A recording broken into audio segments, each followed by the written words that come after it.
You can't just willy nilly have execute first strike. You have to be willing to deal with the fallout. Mm, yeah.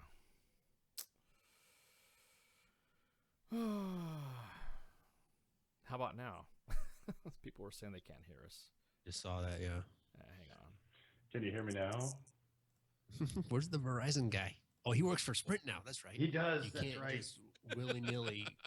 It's like the most have brutal advertising first guerrilla strike. warfare I've ever seen in my life. Yeah, That's exactly. awesome.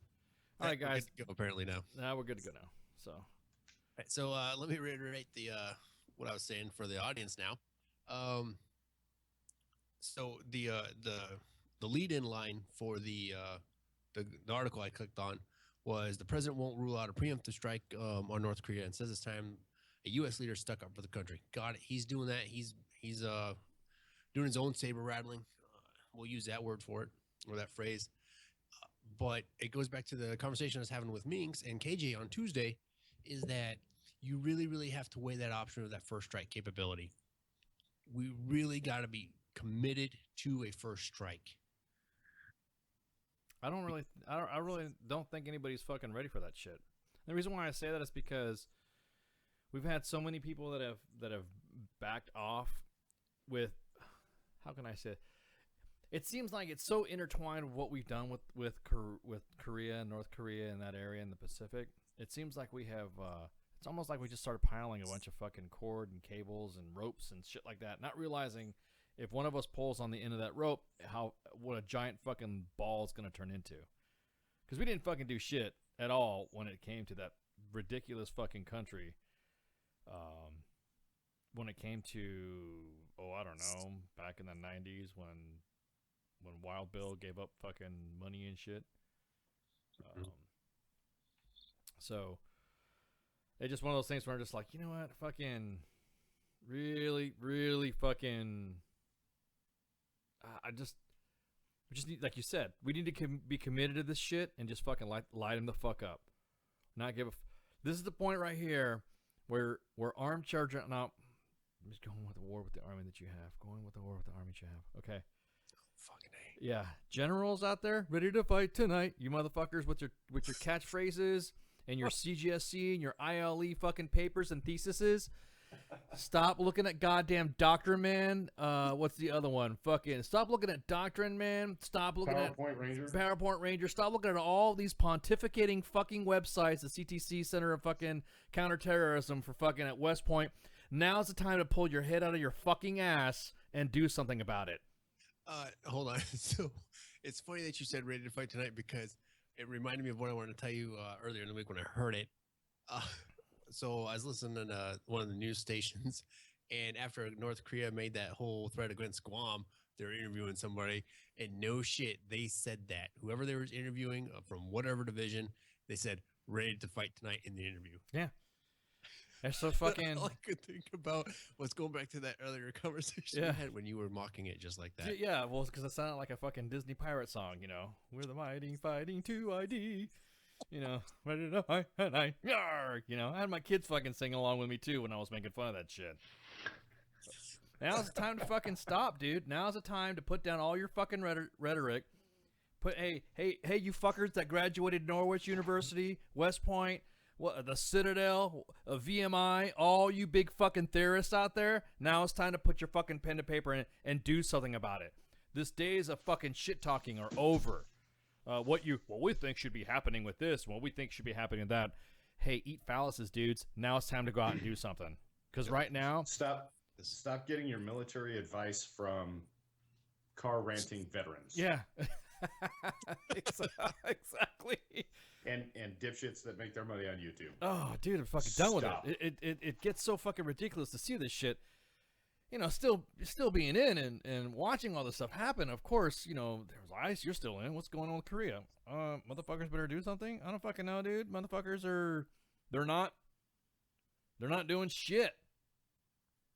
Yeah, and these are some guys that have been on fucking TV wearing their fucking uniforms, flashing their shit in front of fucking Congress. Now, yeah, I'm not pointing to Sarns this time, because right now Sarns are worried. Right It's now, the SART, well, except for warrant officers, how about that? They're not worried because they're sipping coffee. They're gonna be like, watch this SART. But SARTs are worried. Our non-commissioned officer corps are fucking worried because of this shit. Because they're thinking, oh fuck, this isn't. This is a true state-on-state engagement that could possibly happen. I would probably say we'll more likely get into a good skirmish. It's gonna come. It's gonna come. So now's the time to get your fucking head out your ass. Yeah, I said it. And do something about it. You be talking all this fucking shit about, because all I saw was articles today. Name your favorite fucking center of excellence pontificating from somebody with a fucking PhD from Columbia University. First off, you spent all this fucking time going to Columbia University as a PhD and you're a goddamn colonel? Dude, ready to fight tonight and all this other fucking shit that's coming out your ass? I have no faith. Zero. Sorry, kids. Goddamn fucking ice. Did you really say that? Zero faith? Fuck yeah, dude. So I tell you, the only, and it's going to burn me to say this only because of what personal reaction. The only O grade I would currently follow in a battle is a General H.R. McMaster. Right now. Yeah. Because I've seen the man in combat. Yeah. He was the regimental commander when I was in his unit. And what he's professionally, only what I've read about his professional career, other than witnessing him firsthand as the regimental commander, I would follow that man into combat. And that's about it for putting faith in the leaders and whatnot.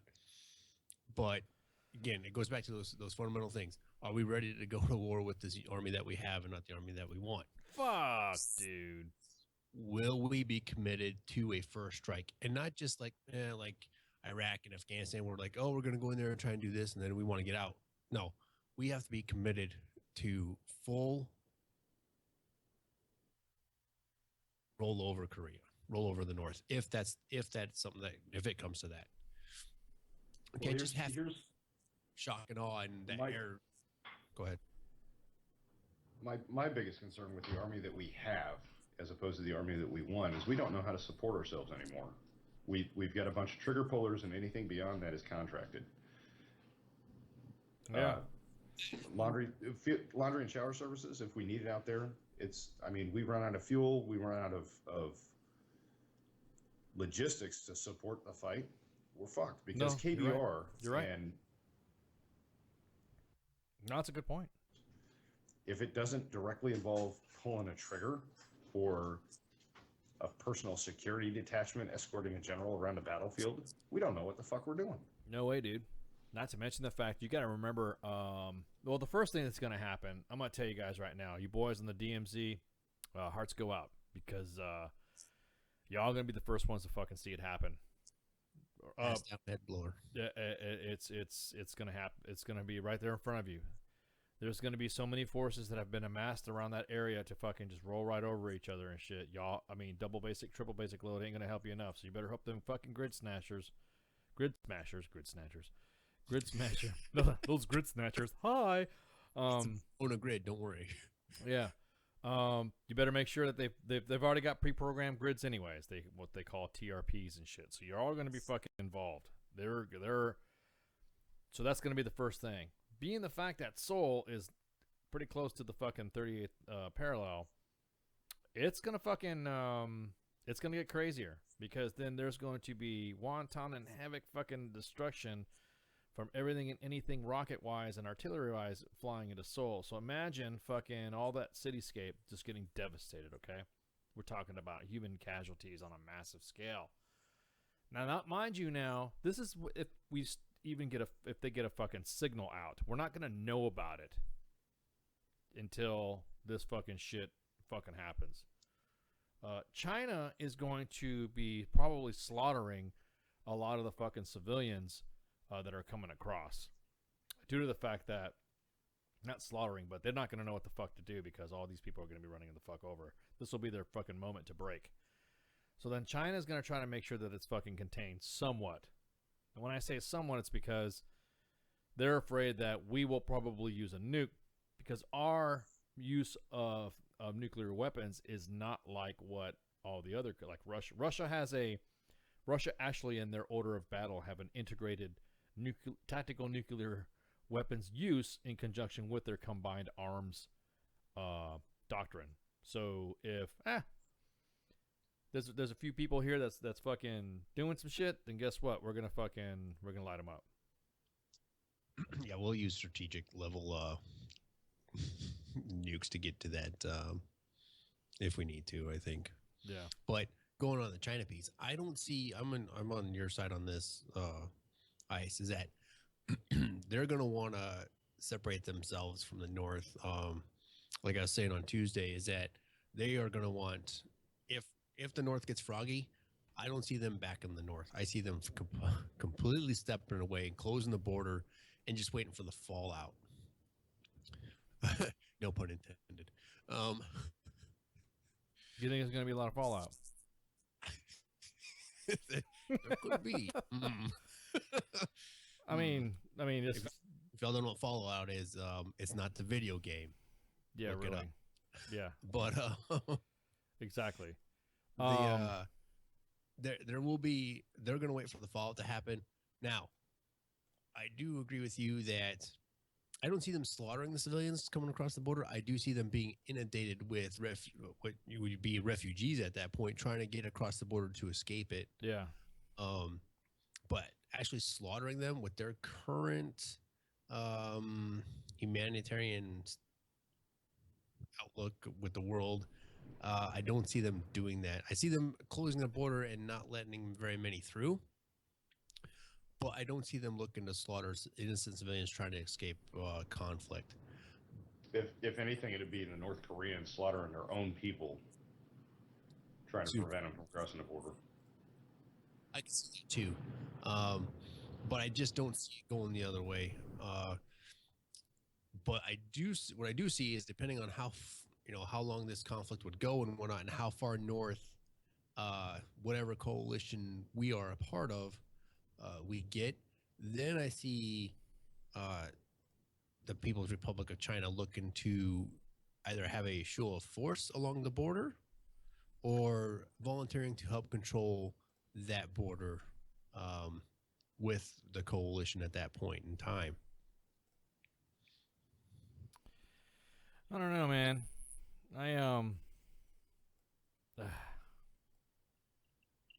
I'll be honest. I'll be honest with you. I don't fucking. I'm shaking my head right now at all this shit. If that makes any sense.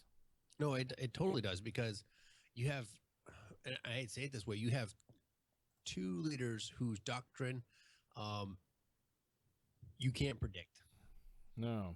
The only thing you have better odds at throwing a dart at a wall, picking your lottery numbers, than trying to predict their next move. The advantage for the DoD right now in the U.S. is that the National Security Advisor is General H.R. McMaster. Yeah. And he is a battle-tested commander, and he is very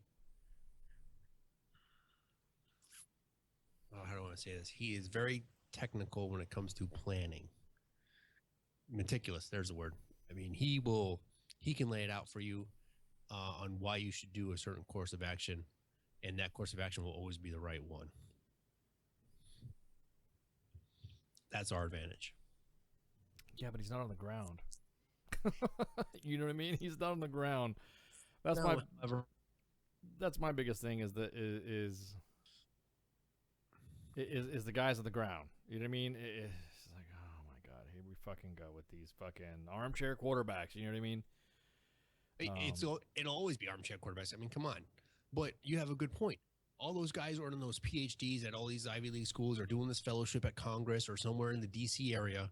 You know, you want to pull out their ORBs. When was the last time they were in combat? Yeah, dude. That's the element that they command.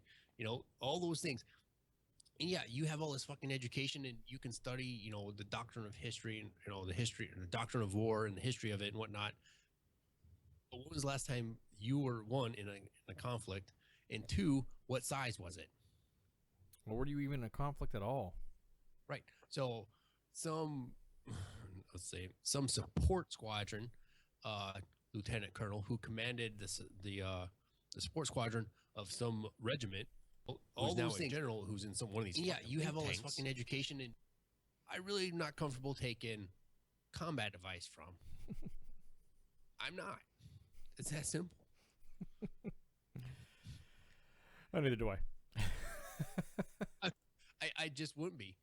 But those are the guys that are going to be trying to make the decisions up at the fucking head shed, trying to bolster their career or make a name for themselves. Oh, this was my decision. This was my O plan, or whatever the fuck it is you want to call it. And it could get a lot of Joes killed. Yeah, that's my biggest thing, is that there's going to be some individuals that are going to just go ahead and fucking. It just sucks, man. That it is going to fucking suck to see these kids go through this shit. Right. I mean, again, now let's go back to the drawdown when that happened, and all your combat experience you released. Bye. To make way, or because they had a piece of dirt in their fucking file, or whatever it is you want to call it, to justify the downforce. And then in an Army Times article where they interviewed General Ordinero on his way out, he said, "Well, maybe we went about the drawdown the wrong way." Yeah. Hey, all those guys that you fucking got, that you threw out, and fucking because they were all those guys that I'm still looking for again, I keep going back to this. I'm still looking for the 75,000 motherfuckers I've never deployed before. Where the fuck you guys at? Get out of those fucking headquarters, man. I'm not saying that I want the meat grinder to fucking happen, but it's time, brother. It is. Oh yeah, I agree. It is fucking time now. Even me, I've avoided Korea pretty much all my career. And it's not because I didn't want to go to Korea. It's just that I don't know. There's some other stuff going on, like the Middle East. And that kind of kept me occupied. And just a little bit. Yeah, just tad. So I don't really want to fucking say that I would know anything about. I have never been to Korea before. The closest thing to Korea that I've been to is getting my fucking haircut and eating some kimchi. You know what I mean? Pop your neck. Oh, eyes, welcome back. You want some more? It's okay. Oh, you want happy ending? No, not this time. Not this time? Not this time. Nah, I'm not into that shit. Not this go round. No, not this. Nah, I'm not into fucking that shit. Anyways, but I have no experience in that theater tour of at all. So I'm kind of like fucking. Again, have you ever been to Korea, Mike Golf? My experience in Korea was limited to full Eagle 95 or full Eagle 98. Yeah. So I mean, it was just an RSO and I with second ID from Fort Lewis, and it just scared the shit out of me, honestly, being there, seeing the rock drops, and then being briefed by the division commander about how it's going to be a massive counter battery firefight for like the first 2 weeks. Probably you said it was like 95 or something like that. So I think now with their 98, 98, I'm sorry. I think now then it's going to be just one nuke launched, and then they want to talk about fucking launching something. We're going to launch 4 missiles at Guam. Really, dude? Really? I mean, yeah. It's not that big of an island. Yeah, 200,000 people. Of all the fucking islands to fucking wax, why not Hawaii? No, just kidding. I shouldn't say that. Shush. Shush. Be listening. Oh, man. What did Guam ever do to you? Yeah.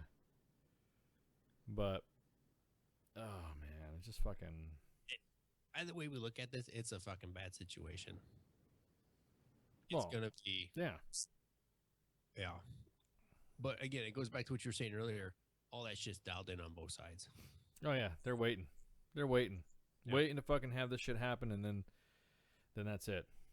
I'm sorry we're putting you all to sleep with this stuff. Fuck, this is fucking sergeant's time. We're supposed to be talking about this shit. We'll get you guys. We're gonna get you guys pretty pissed off later on. Don't worry about that. Yeah, don't worry about that. Don't worry. If you want to get you all fucking fired the fuck up, we'll get you. We're gonna get you fired up later. Something like a $2 horror Yeah, special. exactly. You gotta get me fired up, dude. I was on a red eye from California. I took a nap, and it's shit. Well, like I was saying, man, it's Thursday. It's fucking the end of the week. We got fucking Korea acting stupid. We have the president talking about fire and fury. Fire and fury.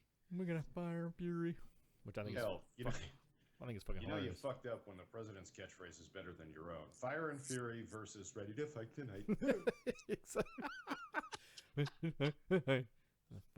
Oh my god, dude. Oh god. Again, those are your fucking PhDs for you.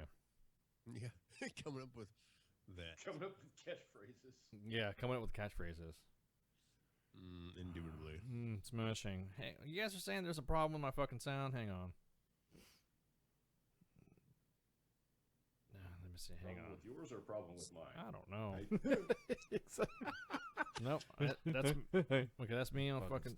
That's me on fucking Facebook Live. Hang on. Let me see what's going on Mixer. Let me see how I sound on Mixer.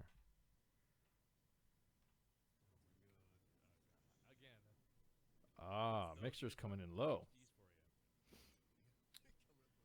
Mixer's coming in real low. Damn. Okay. Hey, let me see if I can adjust it. Let me see. I'm adjust some of this drama here. Yeah, I can barely hear myself. How about now? Let me see. I can hear myself talking.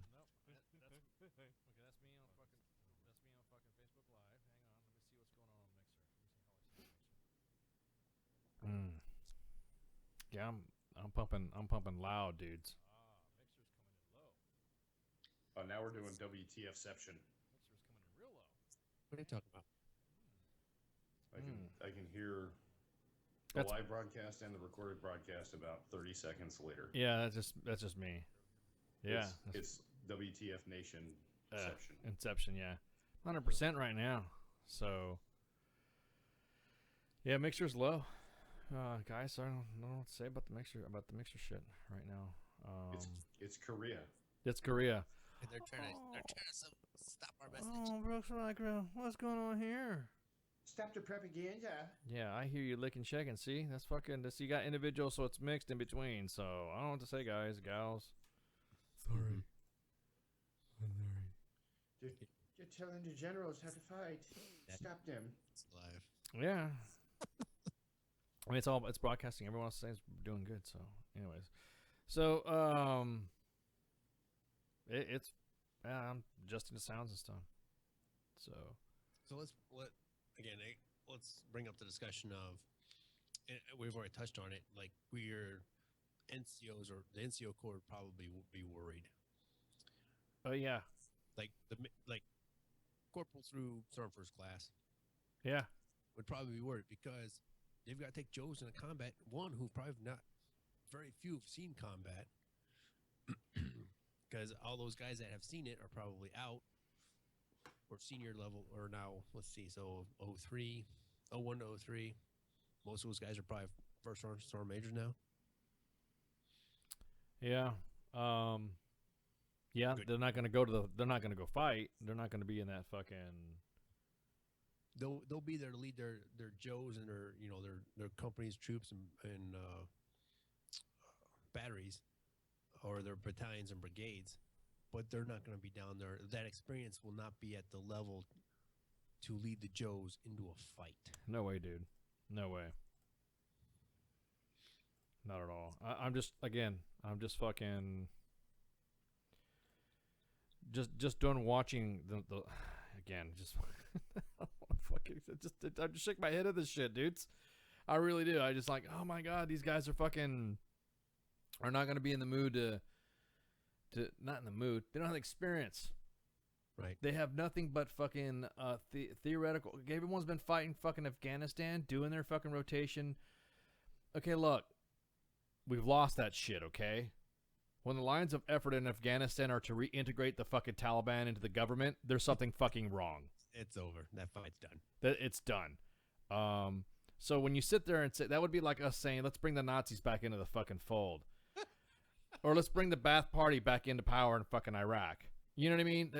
Get fucking over it. It's funny you see that because there was that issue in Iraq when they tried to when they disbanded the Iraqi army after we rolled through and whatnot, and they wanted to reinstitute. They wanted to stand up a brand new Iraqi army.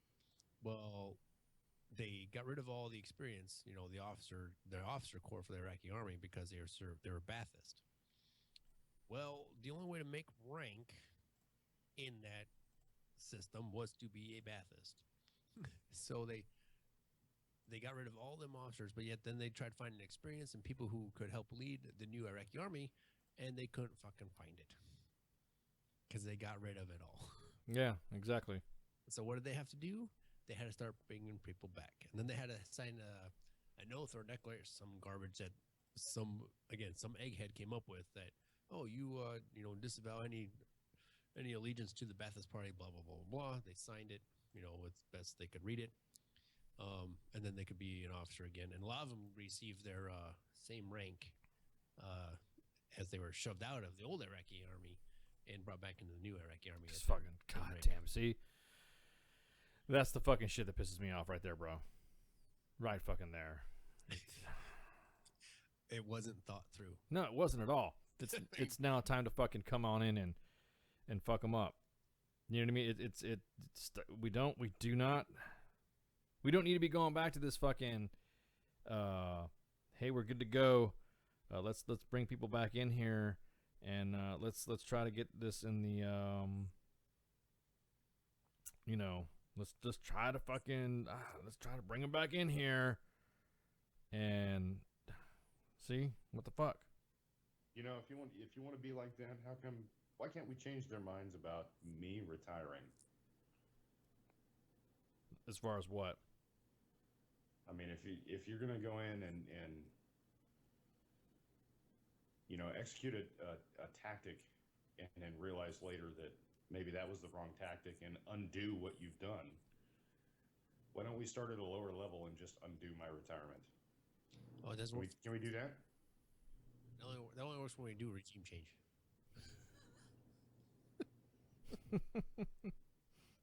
Regime, retirement, same thing. No. We wish. Oh, we wish. I mean, I've got experience. I've, combat vet, I did 21 years. I spent some time in Korea. Yeah, I'm waiting for all of us to get that letter. It's like, you have been re-brought back in. What do you mean I've been re-brought back in? Yeah, what do you mean? What are you talking about? I don't know anything about this shit. What do you fucking mean, brought back in? Brought back into what? Oh, well, didn't you know? Your retirement has been revoked. Fuck that, dude. I will smoke everything and anything to not fucking come in. That's exactly how that letter will read, too. Yep. I will smoke everything to not come in. I'm done. 30 years in the fucking service, I think, is good enough. Over 20 for you, my golf, you're good to go. Yeah. So, dude, not now, man. It's your time. You know what I'm saying? No, I'm saying it's just your time to go. It's your time to go. It's your time to retire. It's your time to retire. Yep. When it's my time to go, it's my fucking time to go. You try to relive the good old days, and you're not going to rekindle that same magic again. You'll be more bitter. Yeah. You'll be back exactly that. You'll be brought back even more fucking angry about shit that didn't happen or did happen or whatever or should have fucking happened. Yeah, it's fucking bullshit. All right, fine. I'll stay at the little yellow store that generally sells everything for $1. Generally, bruh. Generally. Doc77 Mixer chat. Good point, man. There is a huge difference in the experience and wisdom now that we've got.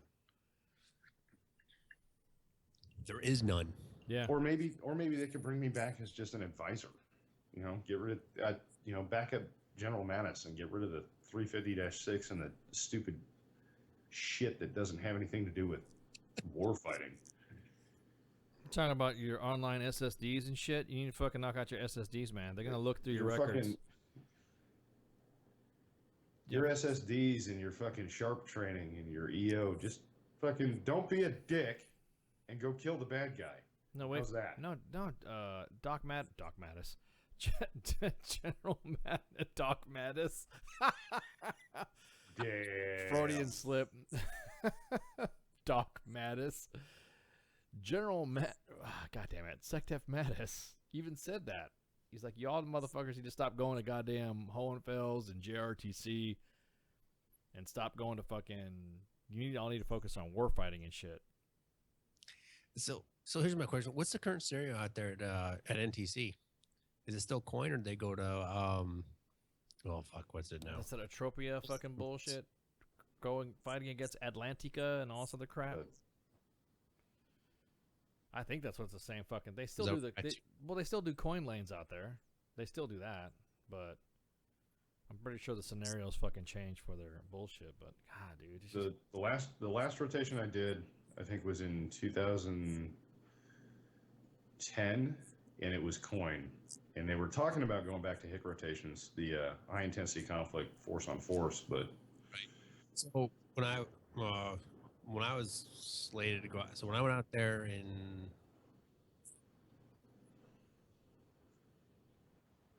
11 or 12, I went out there, and we were supposed to be the first rotation that went back to HIC or full spectrum ops, whatever the fuck you want to call it. And they changed our mission got bumped up. We were slotted to go to the stand. And the Army spent, what fucking was it?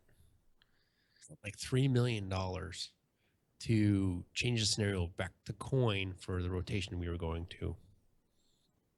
Because they had to go get contractors and role players and all this other support shit to go back to coin. And I would say that was 12, yeah. Fuck that joint. Fuck that. Again, fuck that. Volunteer. Everyone wants to deploy to fucking Korea. You guys don't realize it's not the fucking. This ain't fucking Heartbreak Ridge 1953 fucking Korea anymore, guys. These motherfuckers are gonna use nukes on you, okay?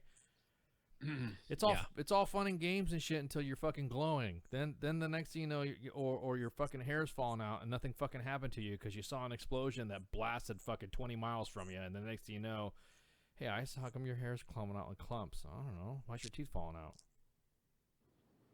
Or you see the guy next to you just turned into a shadow. Oh, and then immediately you're after write that too, exactly. Rather than your retirement base contingent on your SSD, bro, I'd riot. I would riot like a motherfucker if that were the case. Yeah, I was fortunate that I did not ever complete any of the SSDs. Yeah. Fuck that. Done. That's awesome. Fucking done, dude. Once I had DD-214 in hand, the great ice smoke out will happen. This probably won't be called Sergeant's Time anymore. Probably called Smoke Pit or some shit. I don't know.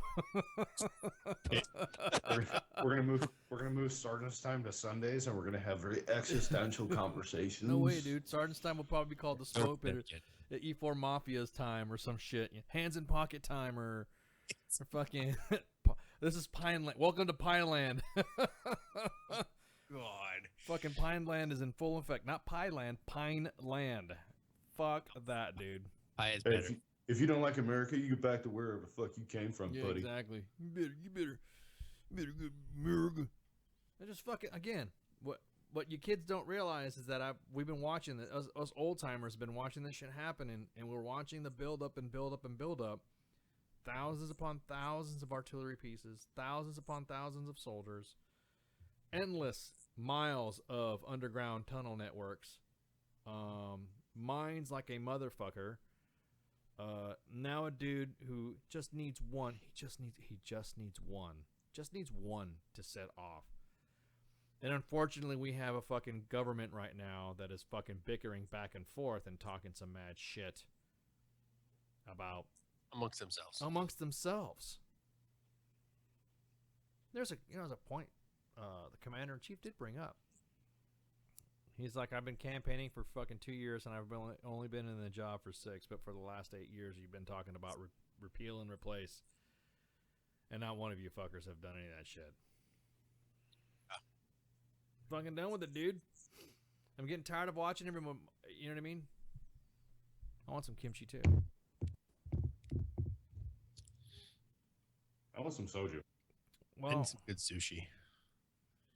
can you get sushi from? I mean, Korea. It's not really fucking. It's all about.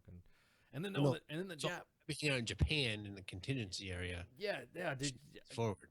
Yeah, and then fucking the and then Japan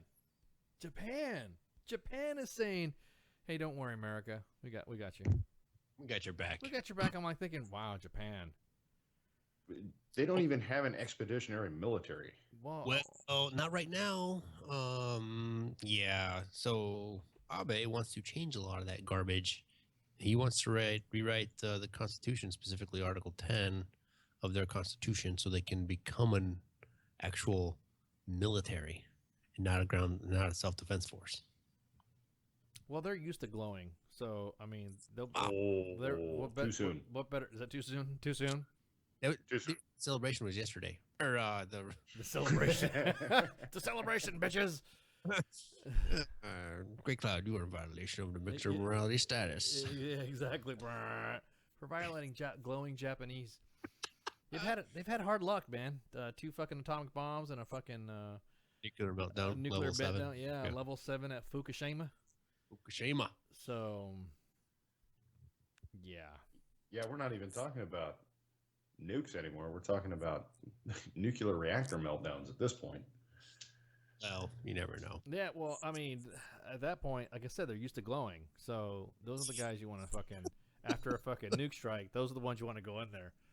Oh, hey, Japan, you really want to fuck us up? Hey, okay, well then come on, get in this fucking boat. Hey, and then fucking go over there where the mushroom clouds just blast it off. Hey, and then fucking go and see what happens. And they fucking go take off. You know what I mean? They fucking go do that. Fuck it, you're already contaminated. What do you got to lose? More hair? Exactly. So, I mean, everyone's like, oh my god, fucking. Hey, I'm sorry for you guys that are family. We got family members out there that are stuck in Korea. We're just bullshitting around and telling you the reality of the stuff. You got family members in Korea. I do know in this situation, families were evac'd from certain areas. There's an evacuation zone. They can't physically, like, literally get everybody that's out of there because you've had since the end of 1954, 55, you've had expats from the U.S. living in Korea, and they've stayed there. So it's. I'm telling you guys, this is the real shit. This ain't no fucking Hollywood blockbuster movie where you're gonna see everything fucking all happy and then the main characters in this shit. This is gonna be fucked up, dude. This ain't Red Dawn, buddy. Yeah. Don't happen in the U.S. Yeah. That's Guam, but difference, you know. Yeah. Well, yeah, Guam. I mean, again, the biggest thing would be again, it's why are you fucking picking on Guam? How come not Hawaii? So. I'm just saying. I'm not saying I like the fucking state of Hawaii or anything. Or I don't want fellow Americans to fucking get, you know. So here, I haven't done the math, and I didn't read any of the further articles, but could it be a distance thing? Yeah, he's a short missile man. Well, he's got a fucking. He's got a short missile man. Oh, sorry. I got the little rice missile. No. Rito Mishel. Oh. Rito Mishel. Oh, Rook. I rap out loud. Oh, rap out loud. Oh, Rook. Rook's like he's what's wrong with your missile, huh? Looks like you got a short missile. I'm trying really hard to catch up on the mixer violations. Oh, you guys are way ahead of me at this I point. really don't give a fuck anymore about the Mixer violations. I love Mixer. They're a good platform. If you want to listen to U.S. Army WTF Nation Radio, you want to hear any of our shows, we also got a Mixer platform. We also got methods of, Mixer. Mixer right now seems to be doing pretty good. We're getting some followers. We know exactly who's been following us and who's been sharing us and all that. So it's kind of cool. Stalker. It's due to a. So I pulled up a quick map here. Air distance, straight line basically, It's 1,878 miles from Korea to Guam. To Korea to go. Okay, so it is shorter then. It's gonna be a distance thing. Yeah. So they're gonna or they'll probably just blast themselves, or you know what I mean. They'll probably blast Osan or some shit like that. But I don't. Fuck, man. What do you fucking do? You know what I'm saying? Just one of those things where just kind of like, It's sit on your front porch with a Mai Tai in one hand and a cigar in the other, and yeah, hope for the best. yeah, just kind of like Wait for that second sunrise.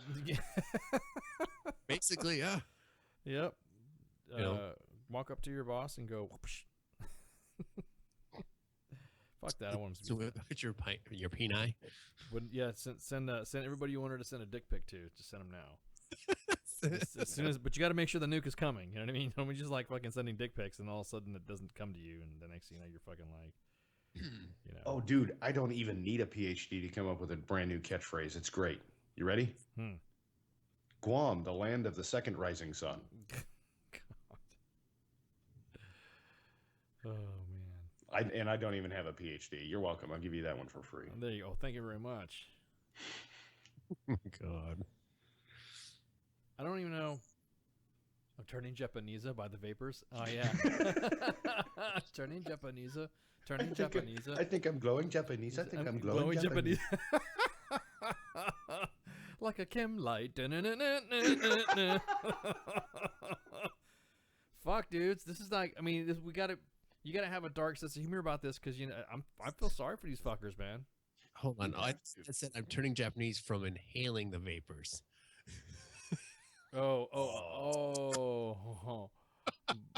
Inhaling vapors. The second verse is glowing Japanese. Yeah.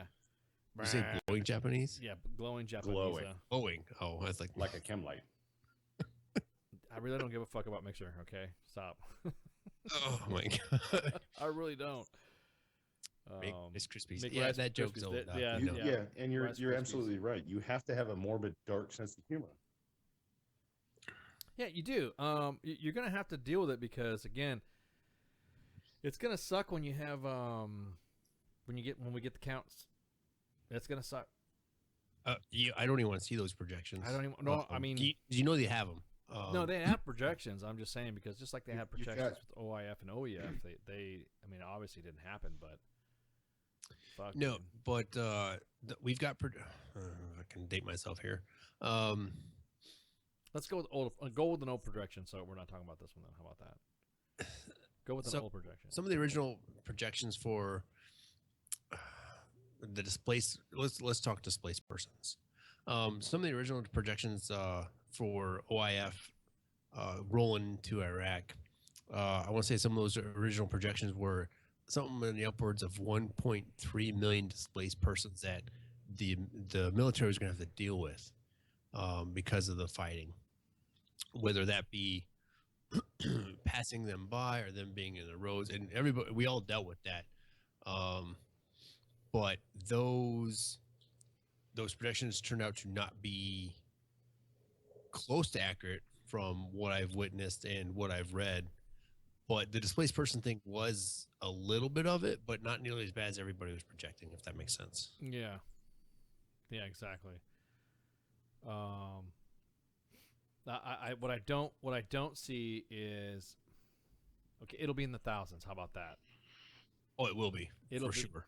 It'll be, and I'll even game some projections of up to current. And I won't get too specific on the current. It'll be in the tens of thousands. That's what you guys are going to be looking at. So we're talking about what's going to happen. So this is not. It's not joking around. This is what happens when years upon years upon years of fucking rhetoric, upon build up, upon appeasement, ass kissing, trying to again, there's these fucking PhD motherfuckers talking all this fucking shit about what needs to happen, what didn't need to happen, and diplomacy. If I hear that fucking word, if I hear soft power, diplomacy, smart power, anything that has to do with diplomacy when you're talking to me as a military person, get fucked. Because right now you can get that fucking PhD and shove it up your ass. this is. I understand that you are currently commanded by someone that at the time didn't do anything about it, but now's the time to fucking do something. And I motherfucking hope that the op plans that you have unshelved and dusted off are going to be fucking worth a shit. Well, so you say that. So let's go back to when some of those original plans were written. Starting to dust them off. So let's go back to your famous thing about the grid snatchers, and look at the population density now versus when some of those plans were originally written. Yeah, exactly. So you're talking, you threw that estimate out there in the tens of thousands. Yeah. Easily. Just think about that first 48 hours. If there's a no shit, the balloon goes up on the peninsula. That first 48 hours of exchange of, like you said, counter battery fire, it's going to get bad. Yeah. Yeah. With each other. I mean, with us and fucking. Exactly. The Air Force is going to fucking bring in Chuck Norris. They have to bring in Chuck Norris. Hey, Arnold, Sylvester Stallone, Chuck Norris, here's y'all motherfuckers' chance. I grew up watching you motherfuckers slaughter Asians. Looking at the whole idea of North Korea attacking from a armor perspective, my MOS is absolutely fucking worthless in that peninsula. Oh, and that especially for the amount of mountainous regions that are there. You know what I mean? It's too fucking mountainous for the fucking. We get it in the the inbox all the time on the main page of how many tanks get slid off to the point where we stop posting them. Does that make sense? You know, maybe just like, yep, here we fucking go again. The goddamn. Yep, here's another one. So, I mean, China's gonna have to Doc. China's gonna have to fucking pressure them to say, hey, look, dude, you're fucking done.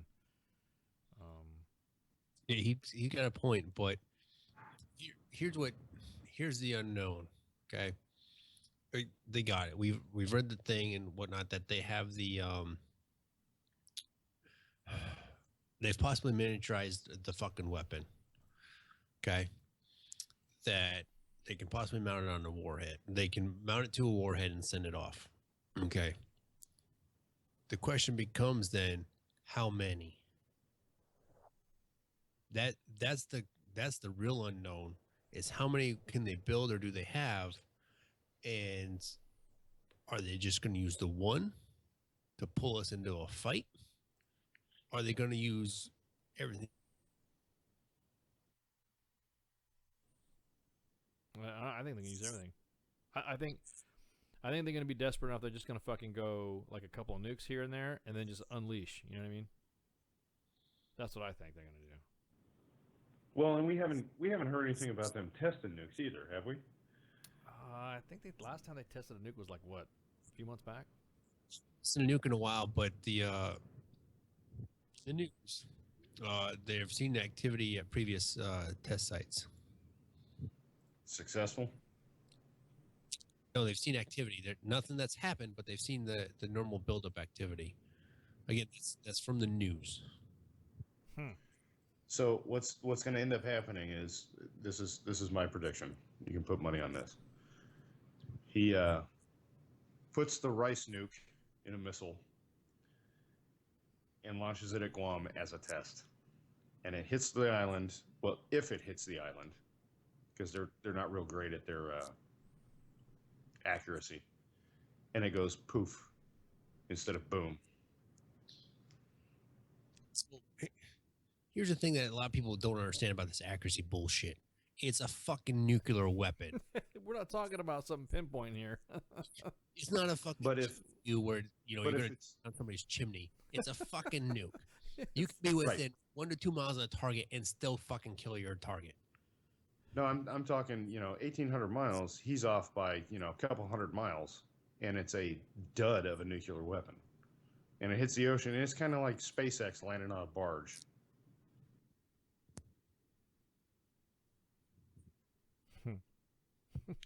But I don't- SpaceX has got a better track record than that. Yeah, and a nuke it wipes out a Oh, fucking. maybe you have better advisors. Well, it's got a 15-kilometer fucking blast radius too, in the at ground zero. You know what I mean? So you don't really have to fucking. You just put the shit at the edge of the island and fuck. I can't remember, man. That fucking Guam. We're. I think we're just as stupid when it comes to the fucking settling up on islands too. You know what I mean? Some of the good spots, all the good beaches and everything. That's where you're gonna be having the most built up fucking populated areas. Yeah, but that's what I'm saying. Is it's going to be. My money is on anticlimactic. Holy shit! He launched a missile. There's a nuke in it. It hits the ocean and or even close to Guam, and it goes bloop. Nothing.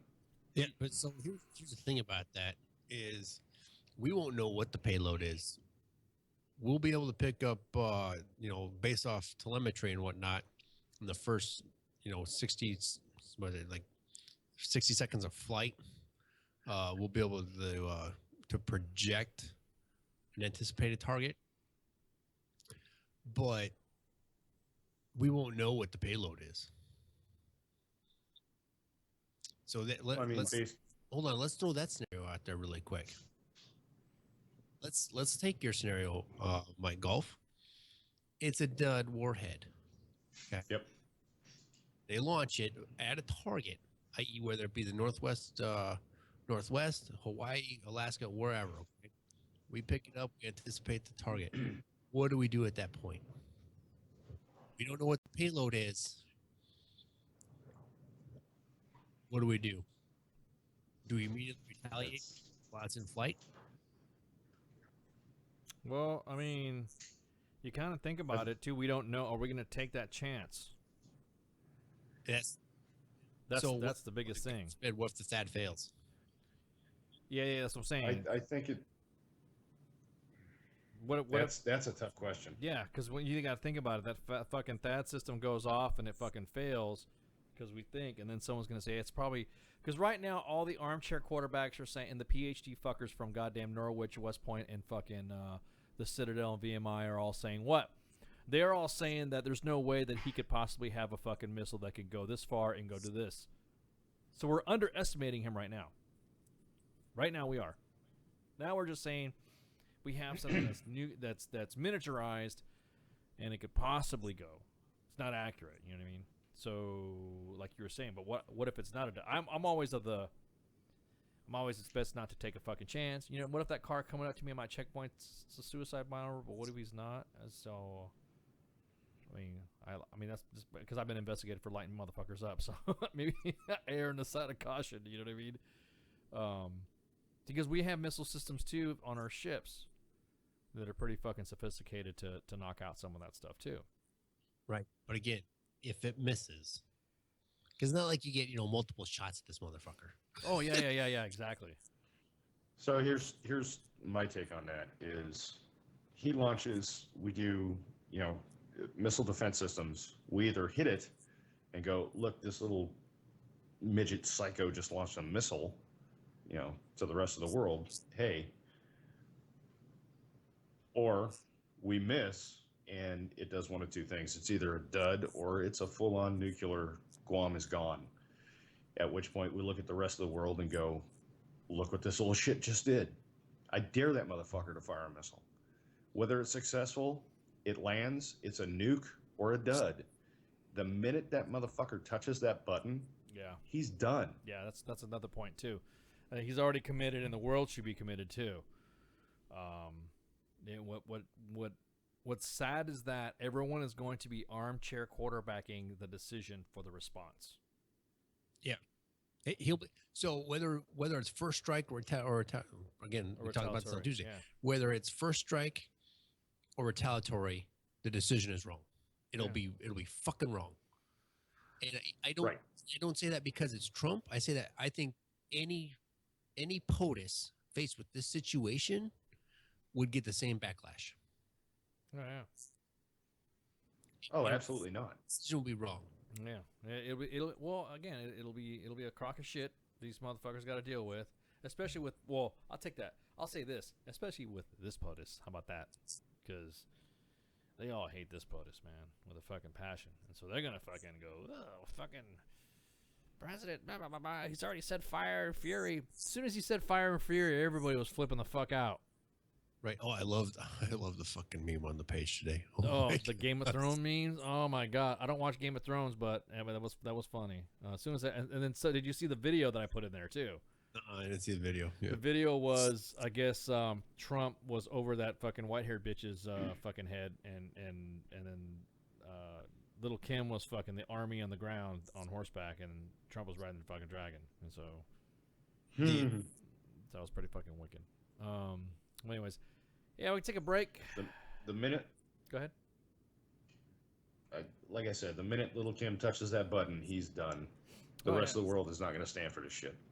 Well, we'll see. Well, let's take a break right quick so we can talk more shit about Korea and then also talk about a weapon that you shouldn't drop that the army just fucking decided to buy. So, hang on, let me kill Facebook Live. Hey, guy, I don't know what's going on with fucking. I'm correcting as we speak on the sound drama here. Let me see. Let's see if we got some sound here. Facebook Live seems to be going okay. It's just the mixer, I guess. It's the army just fucking decided to buy. Yeah, see, I think it's. So we're gonna go ahead and kill the Facebook Live so I can reset some shit to see if maybe it'll change when you put something up. And then yeah, we'll take some calls after the second segment. So when you hear some music on mixer, then fucking check it. Peep WTF. Nuke shots. Fucking glowers. I want to call them new beer. Is there anything for that? That's a new name for that. Hey, what are you drinking tonight? I'm drinking glowers. So Kim light shots. Light shots. Light shots. We'll be right back.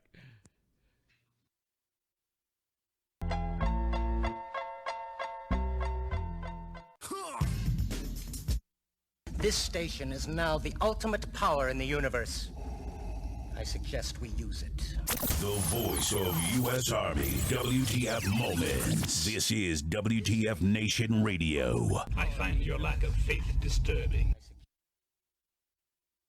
And we're back. Talking about North Korea. You guys can hear me?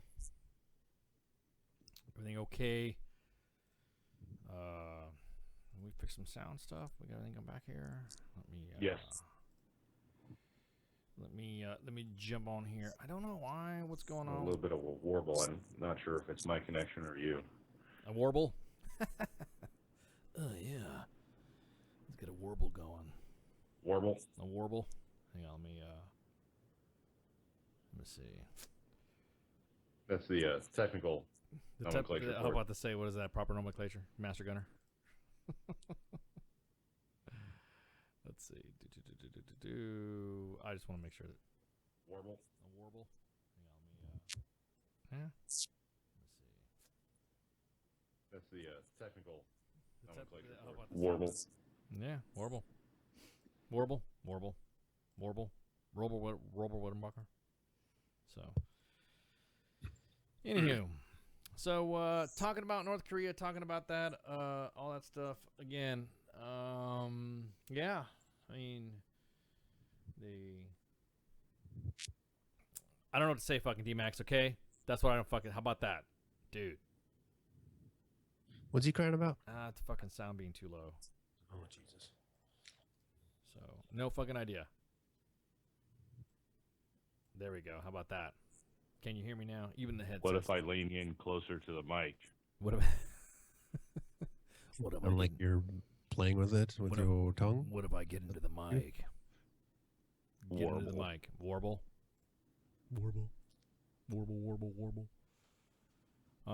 Anyways. Yeah, so catch me on tech. How about that? Yeah, whatever, dude. Fucking really, man. So this fucking pistol that the army just like fucking decided to own, to get now. Yeah, the P320 from SIG. Yeah, the P320 from SIG. I'm not here to bash on a fucking pistol because, you know, it is a fucking product of that we purchased that we thought was a good idea to fucking buy. Hmm. But apparently, if you drop it, it fires. Okay, so let's be real about the. Hold on. No, hang on. I'm just telling you what is Right. What is the give me the truth. and it's funny because I watched a reputable review company talk about this. I saw their whole thing about it, and they released their reviews. So that the actual drop test, okay, where it did not fire, okay, the actual test as rated by the federal government. There are two drop tests. One is where the pistol frame is parallel with the ground and it is dropped from the determined height. Okay, it does not fire. And the other drop test is when you turn the barrel on its longitudinal axis, muzzle down, and drop it from determined height. It does not fire. However, when you drop it from an angled axis with the beaver tail striking the ground first, the pistol does fire. The test company's review that I watched yesterday got consistent results with the firearm discharging when dropped at that angle. Which makes sense because you're transferring all that kinetic energy through the firing pin to the round. But it's not the firing pin, actually. That the slow motion video that they've got, trigger that's actually engaging. So wait a minute, isn't that's kind of like a doctor when he tells you, when you say, "Hey, I hurt when I do this," and the doctor tells you, "Well, then don't do that." Is that kind of like the? It's like That's a good way to equate it. Yeah. I mean, it's like somebody who says, it's like when someone who, you ever know anybody who like takes martial arts and shit, and then they go, "Come at me like this," and they expect you to come at them like at an angle or like their arms straight out, giving you like the fucking Sieg Heil, like you're gonna do like the psycho fucking stab or some shit with your arms straight out, stabbing down. Okay, now come at me like this. When that's not how a fucking street fight works. Yep. Is that what you're saying about the SIG? I mean, is it fucking fair to unfair about the SIG to To a point, yes, and to a point, no. It case in point, is it a better weapon? Don't fucking drop it. Don't drop it. Exactly, right? It's like any weapon. You don't drop it. You don't drop a weapon. You don't. How's that gonna work? You know what I mean? How do you? You know what I mean? Just right. So what again going back to that independent third party that did the review on the P320, what I saw was they determined it to be their analysis of it has to do with the weight of the trigger itself. So what their theory is, and you can kind of see it on their slow motion capture, is that when the pistol frame makes contact with the ground, it allows the trigger to continue to move in the direction of firing, so backwards technically. Yeah. So they played with they used another trigger. They used another model with a different trigger, a flat trigger, or whatever you want to call it. And the results improved dramatically with the lighter trigger. Does that make sense? Okay. So what their suggestion, again, it's only a suggestion. They're just based on their testing. Their main suggestion is not to purchase the pistol from a private entity or a private entity to purchase the pistol, but it's just a possible solution that they looked at, that they possibly saw could happen for the 320 itself, is it only comes with a lighter trigger or whatnot. Again, it required more testing and more skills, but you can sure shit bet Glock is getting its fucking law dogs online to try and pry this contract away from SIG again. Well, because they're still butthurt about the fucking, what was it, the G20 or something. Butthurt. This comes out like, motherfucker, this is our opening. Yeah, no, well, I'm just saying. Well, I mean, okay, I will say that they were butthurt that they lost the contract, or they didn't get the bid for the U.S. Army modular pistol contract or something like that. Right, whatever they want to call it. Whatever they fucking want to call it. Yeah, waste of fucking money. I'll be honest with you. of the weapons that I've personally used, I've never used a pistol in a situation where in other words, I never shot my pistol at a bad guy. Never. I've gone into a building with pistol at the ready and out, but I've never had it. I've never discharged it, pointing it at somebody. It's always been, rifles and shit. So I've never, when someone says, "Oh, you're going in there and you got to go in and clean a room and you cap a couple Hodges here and there with an M9 and it just, whatever, dude." I don't know. I don't know anybody who is actually. If you've gone in a room, if you've gone into a well, first off, if you're going into CQ with me and I see you pulling out a fucking pistol to go, I'm gonna have the fucking ass. I'm gonna say, grab your fucking rifle, dude. What the fuck you doing? This ain't fucking James Bond, motherfucker, and going in and go, you know what I mean? Because I see, there's motherfuckers like that. I think it's what it is when you go into a, no. It's frag out, boom. Then I go in there with a rifle, and there's people still crawling around, and plap, plap, and then that's it. And then that's it. You know what I mean? There's no me going, hang on. Wasn't like the only confirmed pistol kill in World War II where the guy shot down a plane as he was parachuting? He shot down a Japanese Zero, I do believe. Yeah. I believe so. Yeah. Whatever, D-Max. I'll pistol CQB. Whatever, dude. Whatever.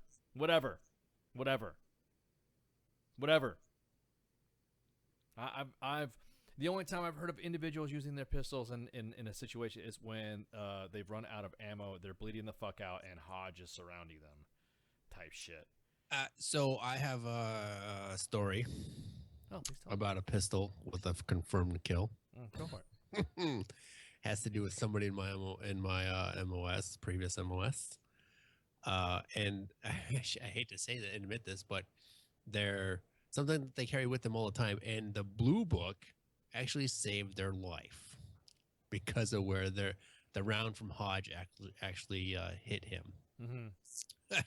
So, oh boy goes to engage individual. Said individual was hit with the round, and the item he was carrying, and the blue book stopped the round from penetrating his chest. And then oh boy proceeded to unload on his with his 9mm and effectively engage and destroy that enemy. Well, I mean, I'm not saying I've not fucked around with a 9mm. I've never don't did this the wrong way. I'm saying he no shit effectively engaged and destroyed the enemy with his M9. Was it an M9? Okay. See, again, it's just one of those things. Fucking M9s are just, when people talk about, well, M9s, pistols, M9, the slide break. Like, you've not engaged enough people. I mean, if you just have the M9, then fuck yeah, dude. And people, a lot of it have personal preferences. Like with me, I don't mind an H&K, Heckler and Koch. Mark Twain, M9 is a beautiful weapon. It is. I think it's a matter of just how you use it. You know what I mean?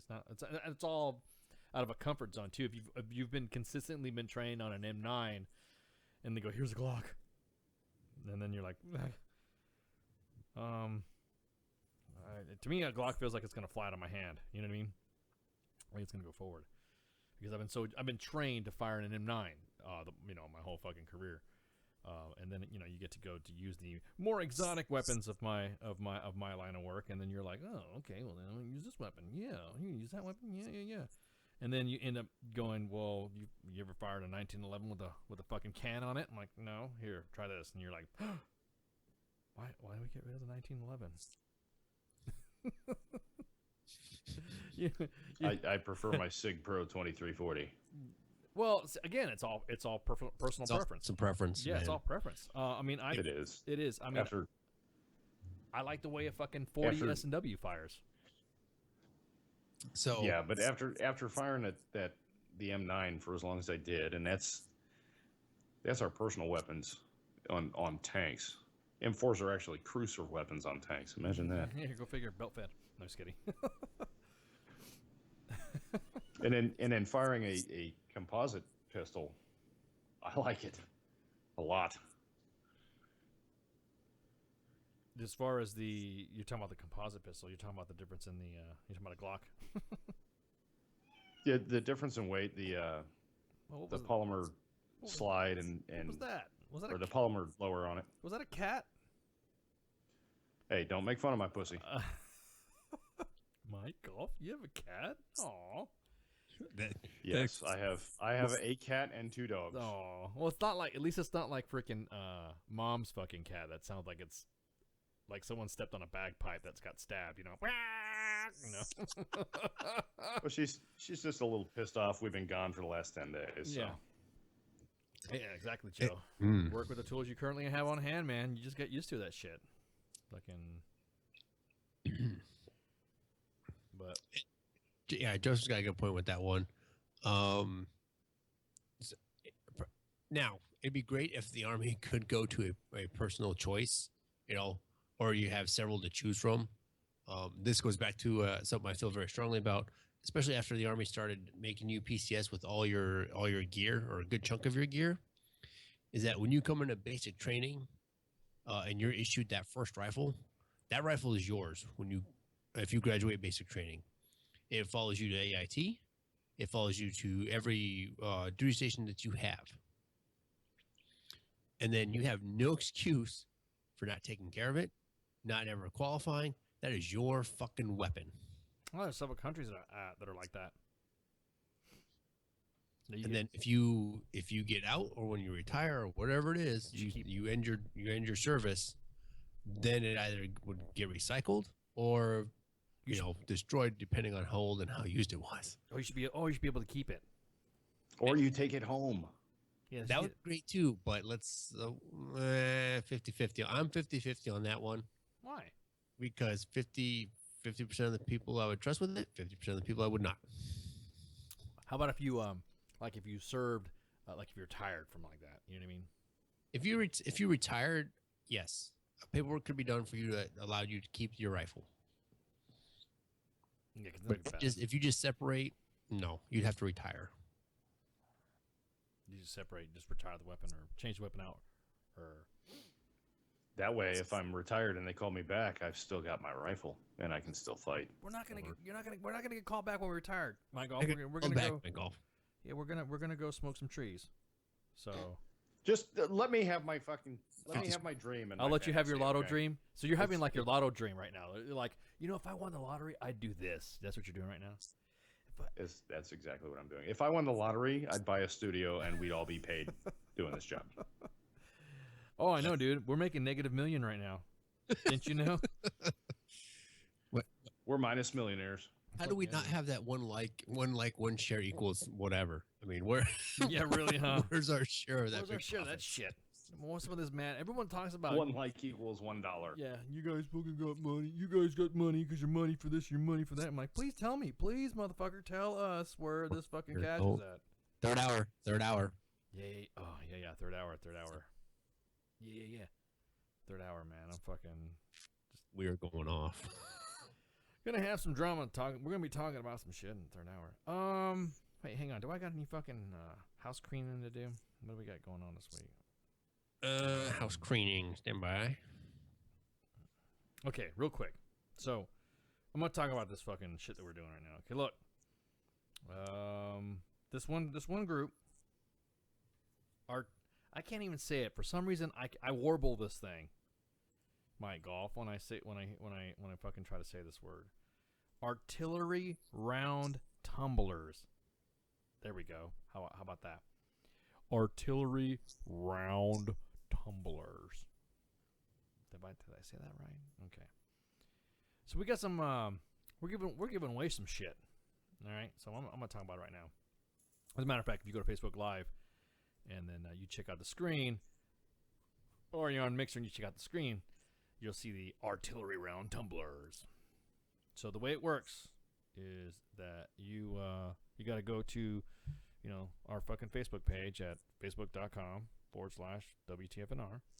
And if you're not already like the page, then shame on you. Go ahead and do it now. Don't forget to share the page with your friends since you're already on it anyways.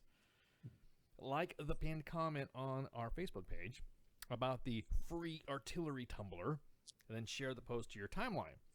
Comment with hashtag functional veteran in the comments. By doing this, you're automatically entered for your chance to win one artillery round tumbler. And also don't forget to jump over to their Facebook page, which is also highlighted and tagged up in there, and share them as well. Artillery round. Isn't there a giveaway? Yeah, we just said that, D-Max. We just fucking said that. Want to... Your grasp of the obvious is inspiring, D-Max. Look at that. Want to win one of these artillery round tumblers? You need to listen, girl. Oh my god, don't even go there. There was something that I was going to rant about, but I didn't want Mixer to kick us off. Oh.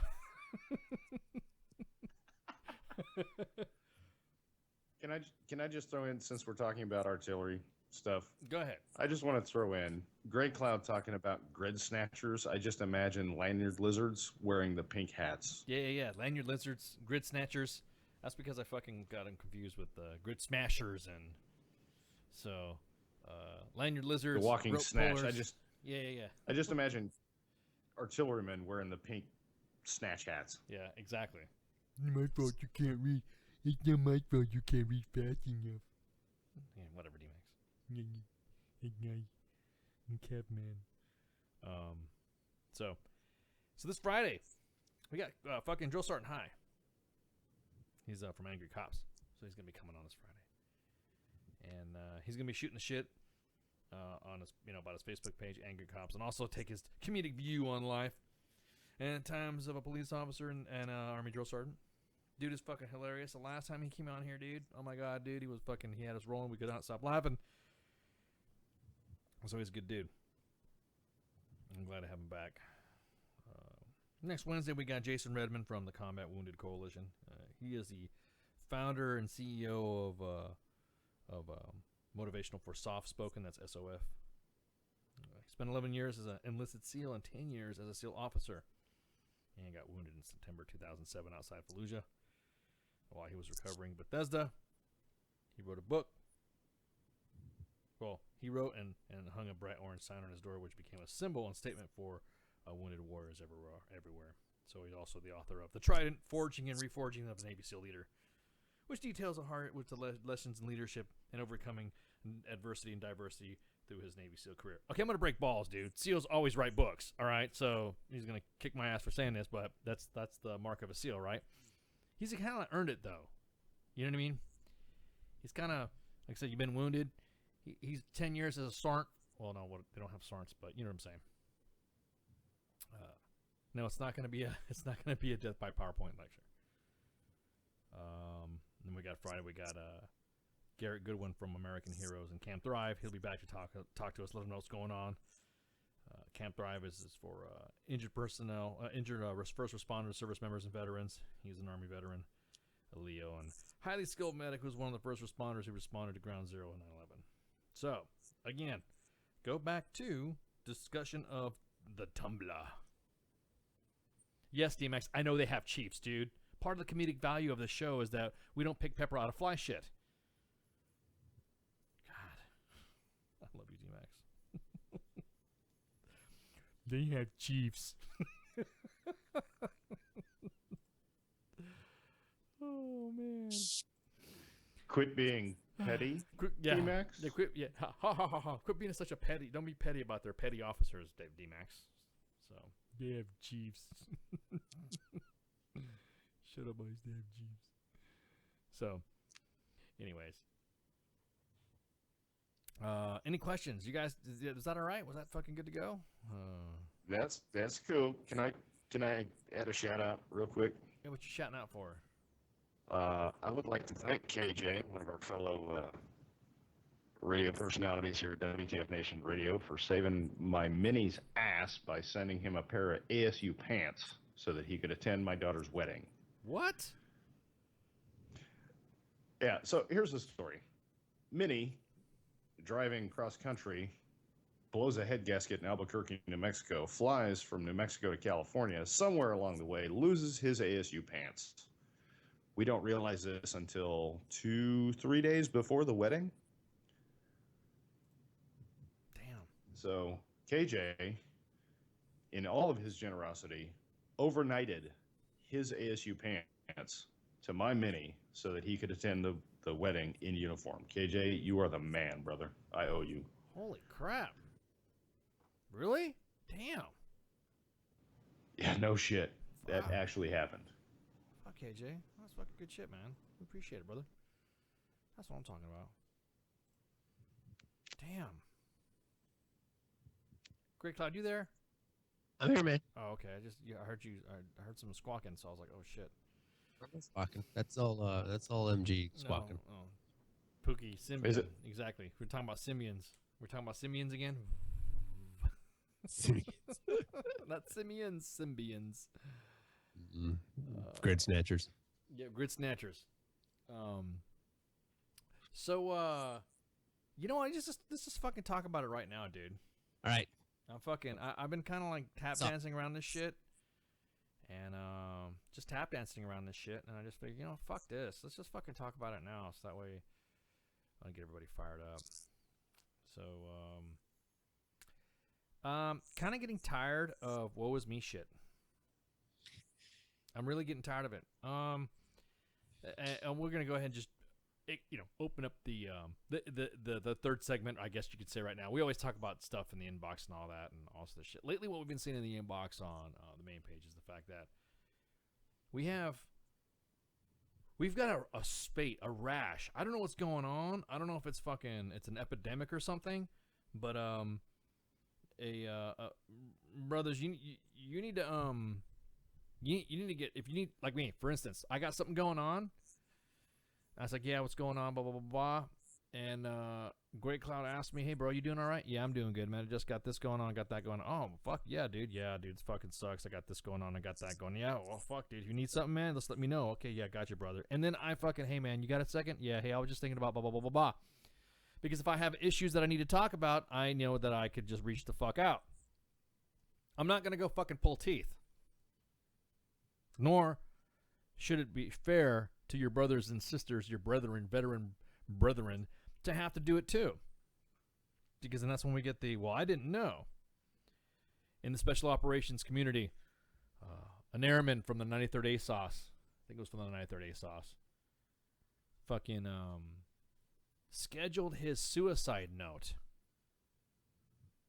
And scheduled it and said, by the time you read this, I'm going to be fucking dead, blah, blah, blah, blah.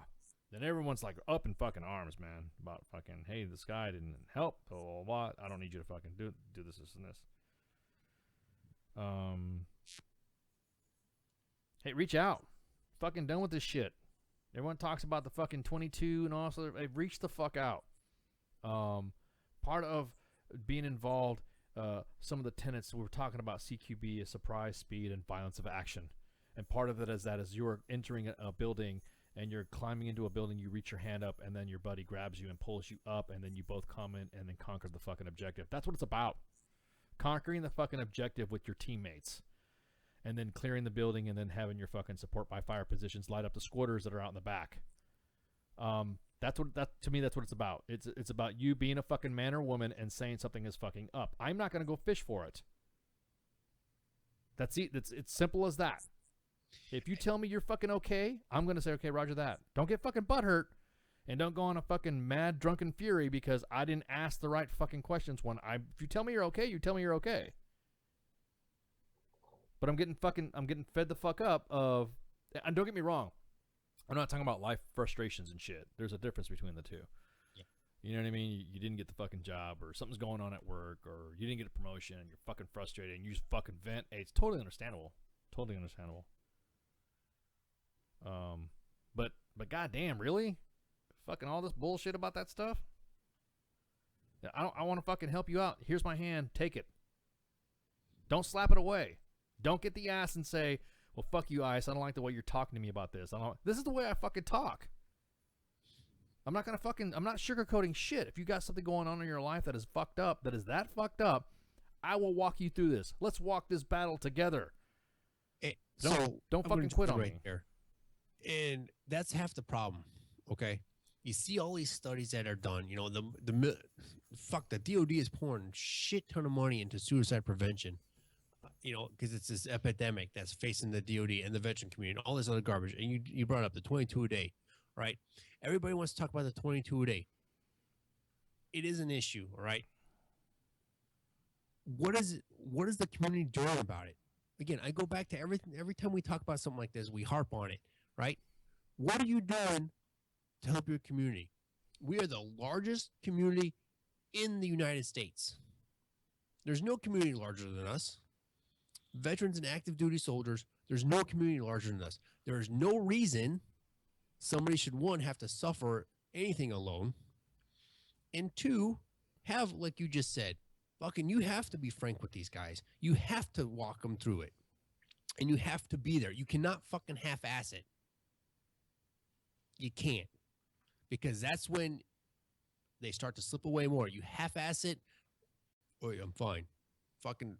And then you walk away, and then that's it. And then you get things like this, God rest his soul, the vet that just happened. Yeah, it was the special operations soldier in the Air Force that decided to end his life and decided to post this shit on fucking Facebook, which I didn't know that if you lose your life, Facebook turns your Facebook page into an open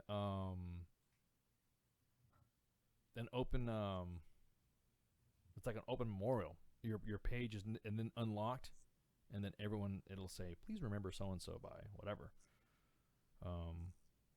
That's right, D-Max. Buddy check. Sometimes it's not even fucking buddy check, man. It's like your fucking personal weapon. You want to fucking maintain your weapon. You know it's gonna fucking fire. You know it's gonna be fucking good to go. It's kind of like that. Maintain your fucking self.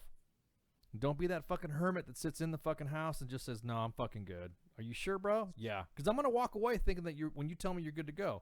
But if you say, hey, man, you want to go hang out or go something like that? Fuck yeah, just go. I'm not going to fucking beat this. Go ahead, man. Let's relate this to Sergeant's time, because it starts, the mentality starts in uniform. If you have a soldier that has a legitimate medical issue that needs to go to sick call, don't tell him to suck it up for the sake of training. You know, my knees hurt. All right, hey, go get it checked out. You know, if they're malingering, obviously fucking hammer them. There's got to be some compassion in there as well, and discipline. But that mentality starts in uniform, and it carries outside of the uniform. So once they become a veteran, are you okay? Yeah, I'm fine. Because they've been taught by their leadership to be that way. I need to go to sick call. No, you don't. You're fine. Not every problem is a nail. That's my 2 cents in that. Yeah. Be a compassionate leader, and be selective about how and when soldiers go to sick call and get treated for physical ailments, because that mentality of suck it up and drive on will carry on outside of uniform as well. Yeah. Exactly that. Well, again, that it will, and that's one thing that I've always noticed too. It's just you have to be a compassionate leader, period. And I mean by a compassionate leader, you're not fucking coddling these fucking kids. You're just saying, hey, what happened? Hey, I fucking sprained my knee when we're, obviously, okay, go get it fucking checked out, and then you let them go. And then that's it. And no one seems to be pushing it. Now, we talked about this fucking kid who was a few weeks back suicide by fucking cop and all sorts of shit. You negate all of your attaboys with me and shit once you point a gun at a cop. I don't give a fuck what you got going on in your life. You point a gun on your cop, you're gonna get what you deserve from the cop. Because you're endangering that individual's life just because you had some fucking issues that you should have just fucking reached out, and that'd have been fucking it. And it's not fucking. And you're right. We do care. Leaders do care. I'm still senior NCO in the U.S. Army right now. And when a soldier sends me an email, hey, I need some help with something. Hey, could you meet me for a smoke or something like that? I don't fucking smoke. Fuck yeah, dude. Let's go. Let's go shoot the shit. Let's go get some coffee. And fucking nothing wrong with that. Hey, why don't you swing by? Let's go fucking meet at Starbucks, or let's go fucking shoot the shit somewhere, or what have you, man. But don't, any action that it's you, again, that individual took his own life. You as a leader should not ever feel like you were responsible for it. Would have, could have, should have. Nope. Fuck no, man. Don't ever do that. Don't have survivor's guilt over what fucking happened because you thought you could have, would have, should have helped somebody out when that individual should have fucking reached out. A lot of this is self ownership. I'm tired of this fucking feel sorry for me, woe is me shit. I got some fucking issues going on in my life. I'm gonna fucking reach out to somebody to do it. Are you gonna be good? Yeah.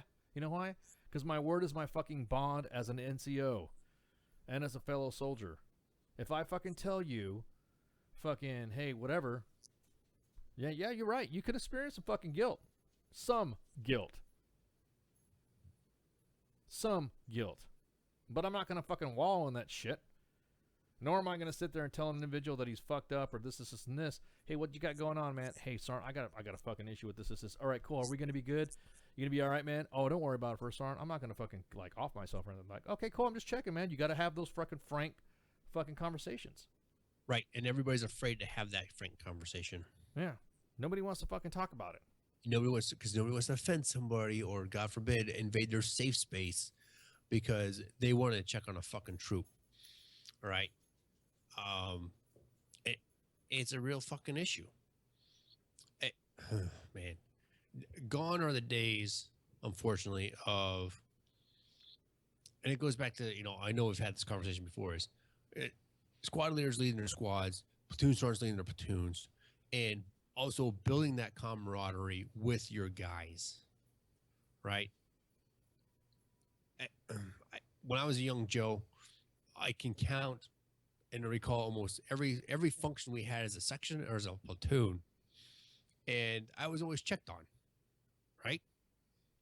Because my platoon sergeant and squad leader cared. My section leader cared.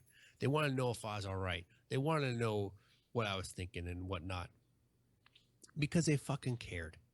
You got to remember back in the day, too, though, Great Cloud. It was their fucking job. It's our job as non-commissioned officers to check on our troops, whether we like it or not, whether they like it or not. Right, but I never felt it never came across as it seemed like it was a burden on them to check on me. Does that make sense? No, I got you. No, you're right. But it is. But again, it's our job as NCOs. You shouldn't feel that way. You know what I mean? You should not.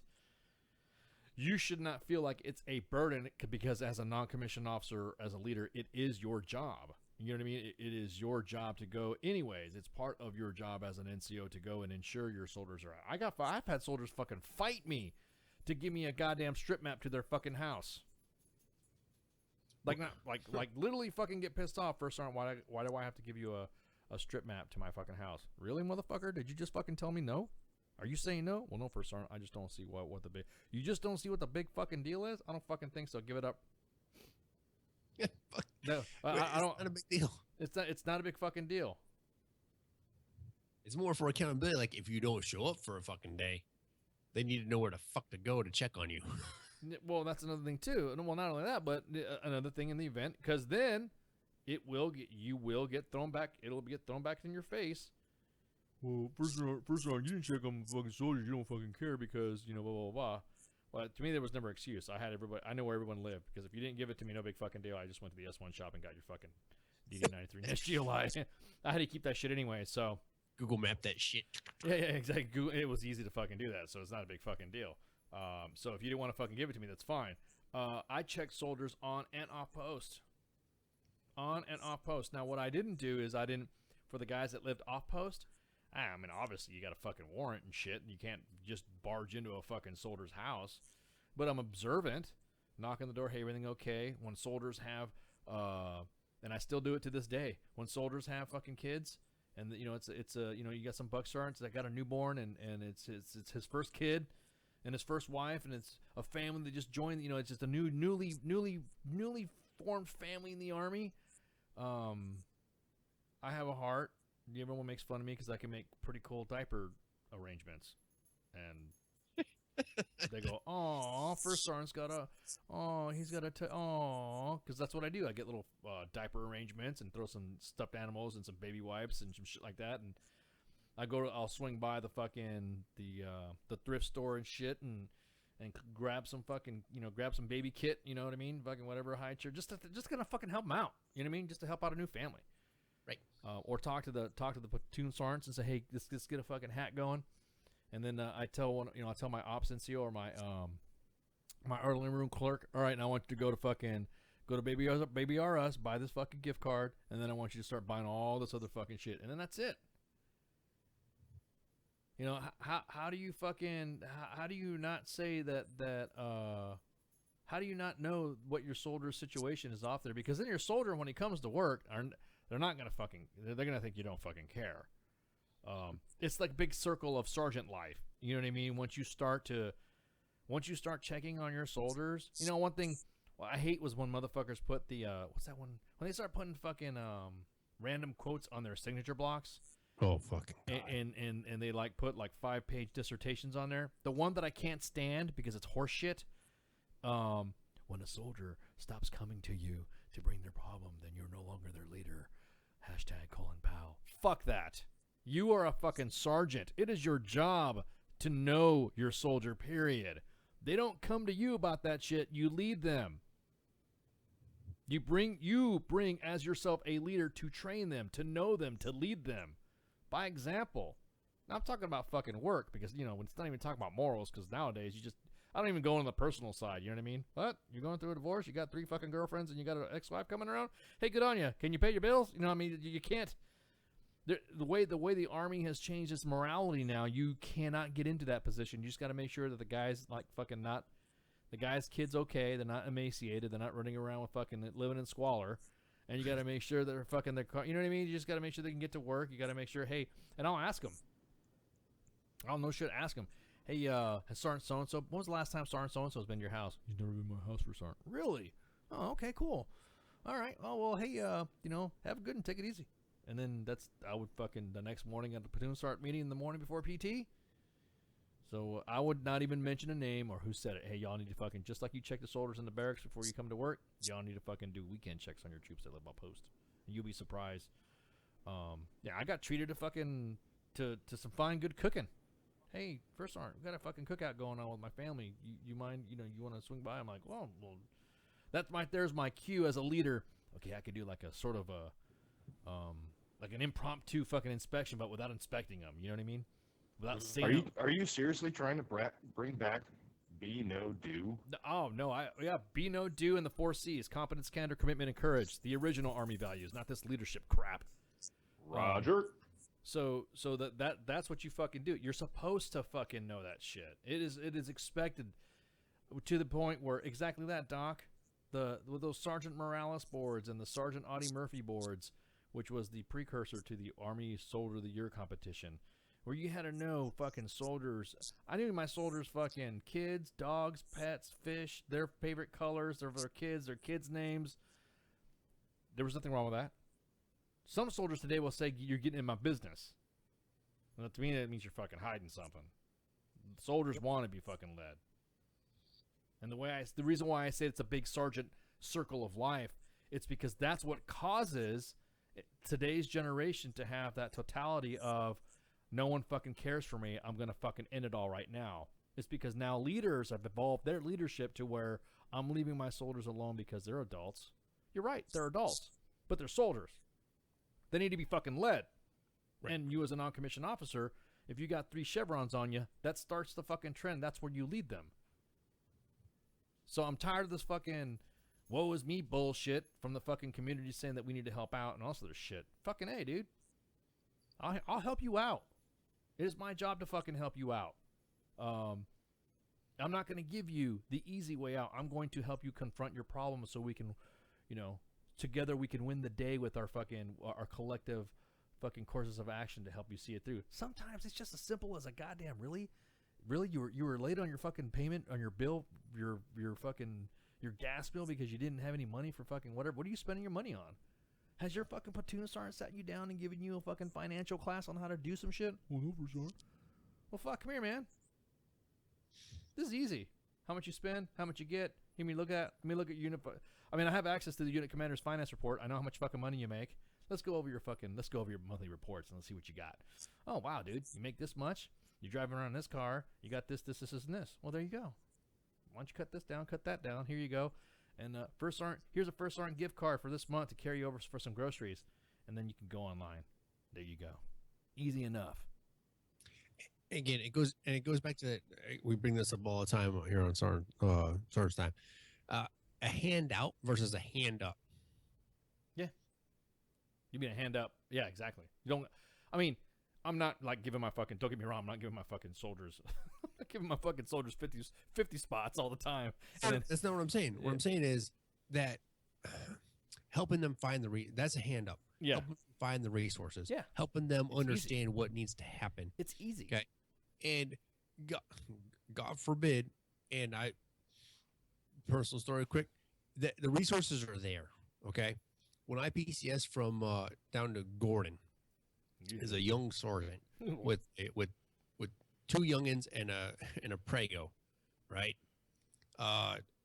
Finance fucked up my DLA. No shit. I supposed to get it in advance because I knew the situation we were walking into.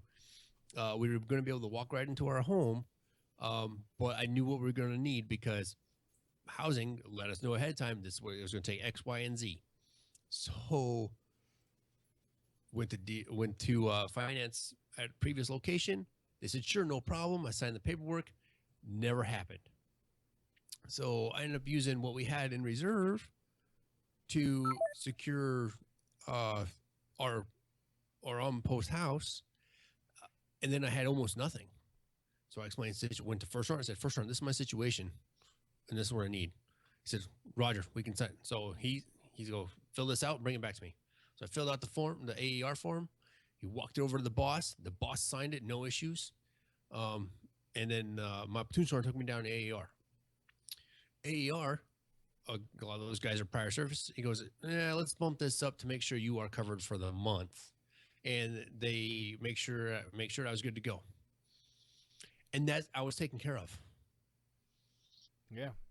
Because I had a first sergeant company commander and a platoon sergeant who were looking out for their young NCO. Yeah, exactly. Well, I mean, you don't realize how simple it is that if you just, like you had that experience to happening to you, if you just do that to one time to one soldier, that soldier, when he becomes a sergeant, he's going to do that to his Joes. And it's kind of like your leadership is going to be like the fucking Borg. It's going to like assimilate. And you're going to fucking start seeing your soldiers doing the same shit. Then you're going to start seeing soldiers, keeping strip maps of their fucking troops when they become squad leaders and platoon sergeants. You're like, yeah, that's the way it's supposed to fucking work. Because you're not supposed to have, it's not supposed to be there's not supposed to be a fun, again, suicide is a permanent solution to a temporary problem. Really, dude? You offed yourself because you couldn't pay a fucking $50 bill? I'm just being specific to one case. You were about to, you were going to fucking, no, I mean, I've been in situations where a soldier wanted to wipe out his whole fucking family and himself. And I'm like, come on, dude, let's go smoke. I guarantee you there's a couple of times where I quit smoking, but I smoked for that fucking minute for that Joe to make sure that he was good to go, man. Making fun of what kind of cigarettes he smoked and all this other shit. Then come to find out it was over something stupid. Oh, well, shit, dude, it's easy to fucking do it. And you best believe I called my commander afterwards at my CSM and said, hey, here's what's going on, man. I'm going to tell you what's up, blah, blah, blah, blah, blah. Here's what the situation needs to be, blah, blah, blah, blah, blah. That's it. Nope. No issues whatsoever. The Joe didn't get the ass. There was no drama. Everyone's like, well, again, no one's going to talk shit. Remove your fucking ego at the door. That's my biggest issue, is that guys think that it's an ego thing to fucking, hey, man, I need to talk to somebody. Remove it. So something I took forward with me from a great warrant officer I worked for, when I was a young Joe, I was having issues, and I took this forward. Is he would call me in his office, and he'd want to know what's up. I said, so I'd say, Chief, this is what's going on, blah blah blah, and he would grant this back in the day when we had rank gun collar. He would take his collar, tuck it inside his top, his BDU top, right? And he would tell me, this is man to man. And he made me do the same thing. And he'd tell me there's no rank here. What the hell is going on? Yeah. And I was allowed to speak freely for that brief time when there was no rank on the collar. And I felt comfortable. And I took that forward with me a couple of times. And I would talk to my guys. And you would be amazed at the connection you can make. Yeah. And I'll leave it at that.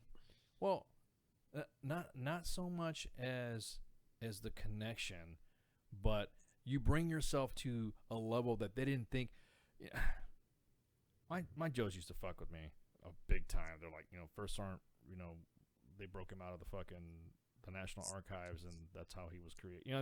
They break my balls about that. You're so old. Your counseling statement was written in the back of the Constitution type shit. That's a good one. Yeah. So I get a couple of fucking shit like that, but I tell them, I was private ice too. I was an E1 when I joined the Army. I was an E1, E nothing, E1. So I've been a private myself. So I know what happens in specific situations as a Joe. Growing up and then in the Army, and then having a young family starting off, and then multiple other families. But I understand what they're going through. I can sit down and say, hey, look, dude, check this out. Fucking, here's what we're gonna do with this. Here's what we're gonna solve together, and this is what we're gonna go over. So, anyways, I know we jumped the gun on our third segment, so we're gonna take a break right quick, and then I'm scratching my head about the sound shit again. I think fucking Windows screwed a fucking another update, and I didn't know it. Love Windows. Fucking, if we had running on Macs, we'd be good to go. But I'm just saying. Some doodle. Yeah. So with that, we're gonna go ahead and take a break. Once again, we're gonna go into the third segment. Yeah, we kind of jumped in a little bit on the third segment. It was just at the tip of my tongue, and I didn't want to fucking lose the fire and the fury of sergeanting. Fire and fury. Oh yeah, no pun intended. It's gonna be huge. So we're gonna go ahead and kill the Facebook live feed, and then we're of course obviously gonna play some tunes on Mixer. Again, I don't know what the fuck's going on with the sounds and shits. So check it, mixer.com/WTF Nation Radio, and then we'll fucking, we'll rock the tune. So give us a minute to reset this shit, and shots. A picture of the Antichrist crying. I like it. It's tasty. Ladies and gentlemen, this is your captain speaking. Welcome aboard Trump Flight 1600 with nonstop service to Canada. We'd like to welcome all our celebrity defectors, and we'll get you out of America just as soon as the tower clears us for takeoff. But once we reach our cruising altitude, flight attendants will pass through the cabin, collecting your U.S. citizenship renouncement forms and serving complimentary beverages and disposable crying towels. Once we reach the drop zone, you'll be guided to the exit ramp at the rear of the plane, where you'll take a crash course on parachute folding and be jettisoned shortly thereafter. We'd like to thank you for choosing Trump Airlines and hope you have a soft landing. Bye-bye.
Motherfucking place to be.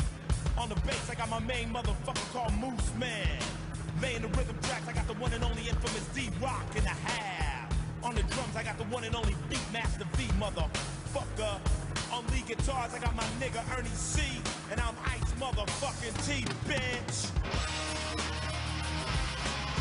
Come on, make some noise. Yeah, God damn it. Come on, come on, come on, come on. Come on. Body counts in the house.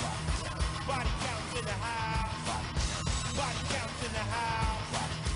Body counts in the house. Body counts in the house.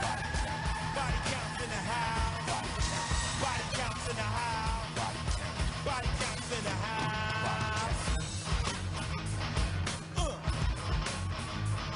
Yeah.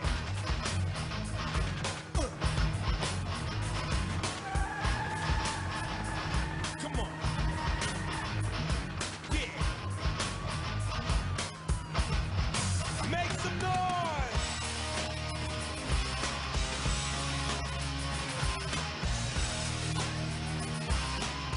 BC, BC, BC.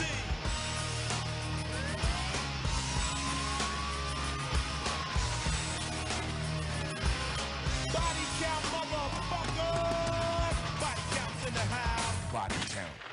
This station is now the ultimate power in the universe. I suggest we use it.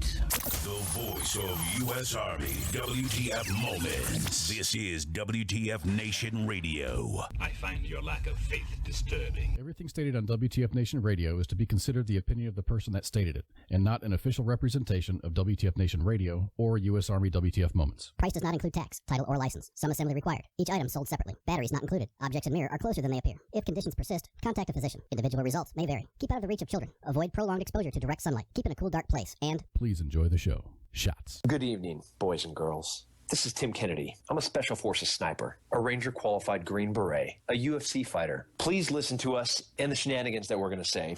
We will insult you. There will be racial slurs. We will be sexist. We will offend you.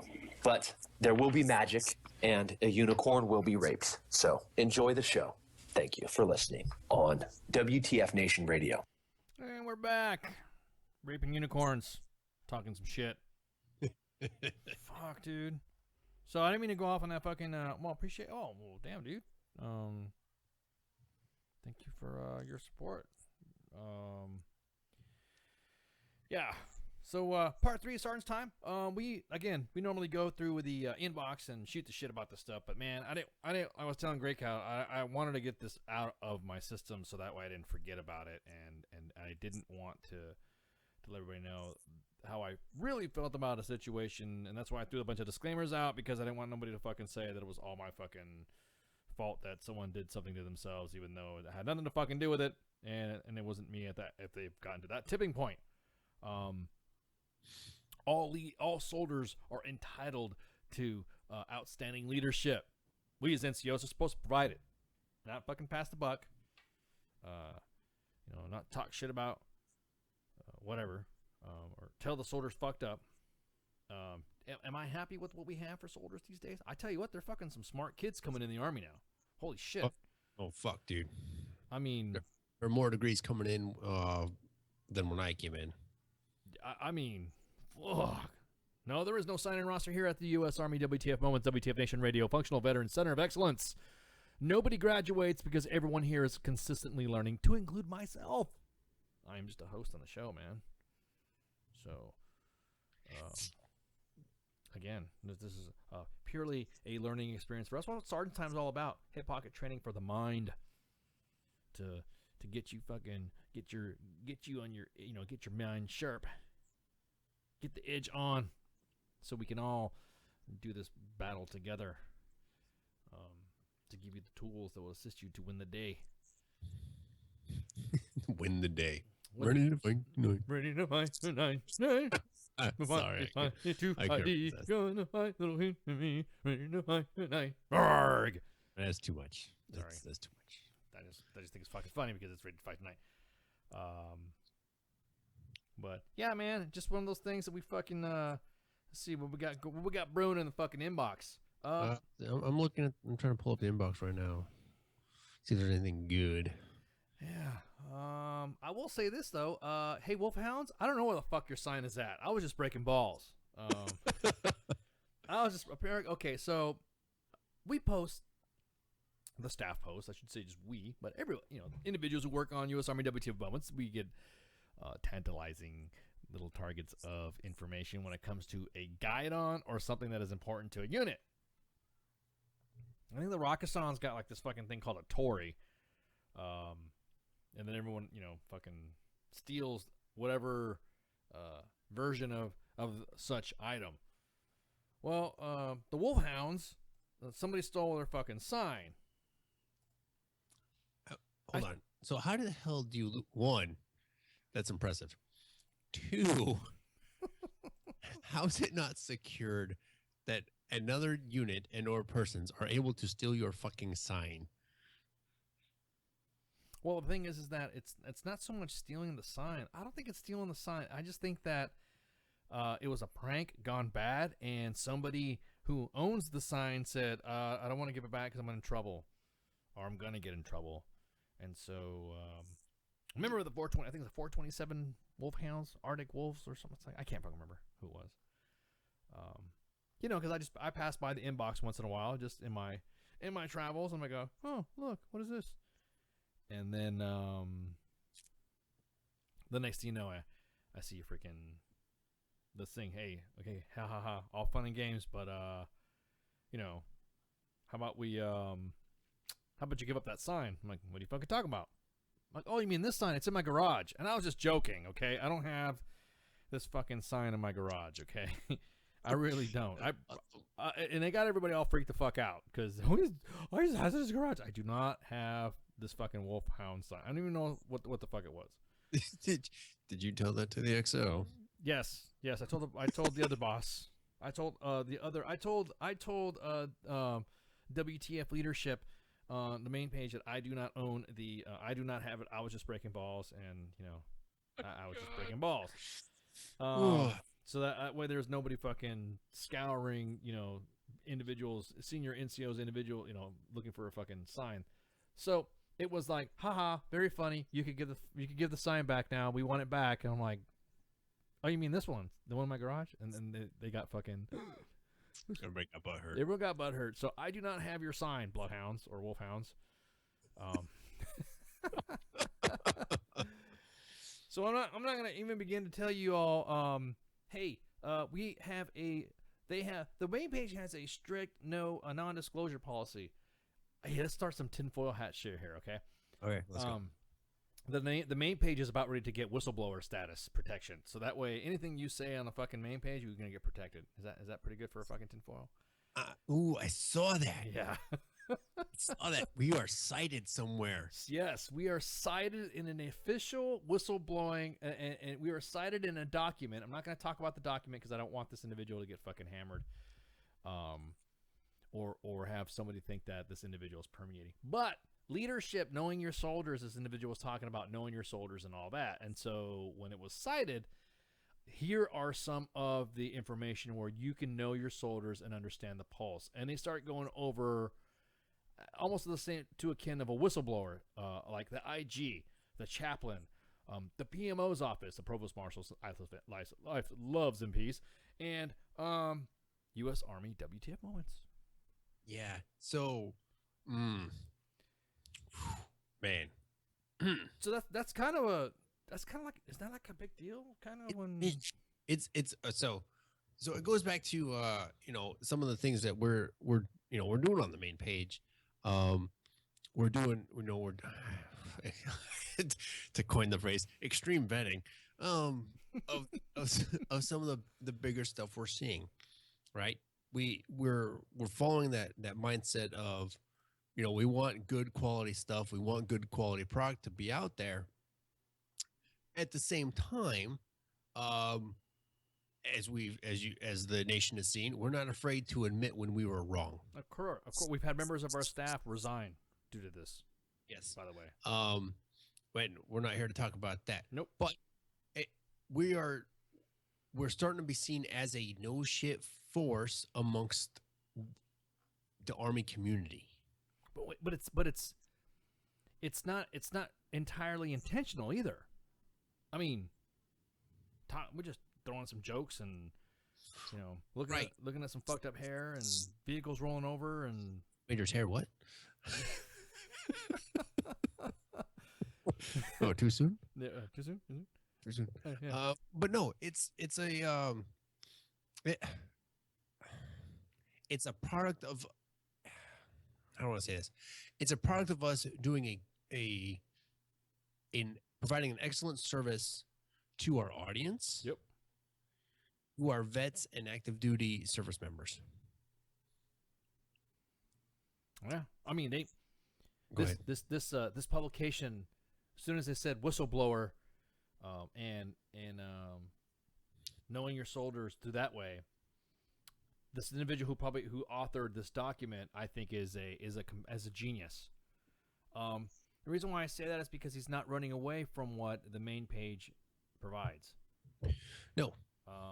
Individuals, I mean, understand that the policy of the main page is never to reveal a source, and people and several news agencies have said we're not a true news agency because we're considered like fake news because we don't source anybody. Well, part of our protection for the individual to come up, just like an IG would never tell you who the fuck said whatever, you know what I mean?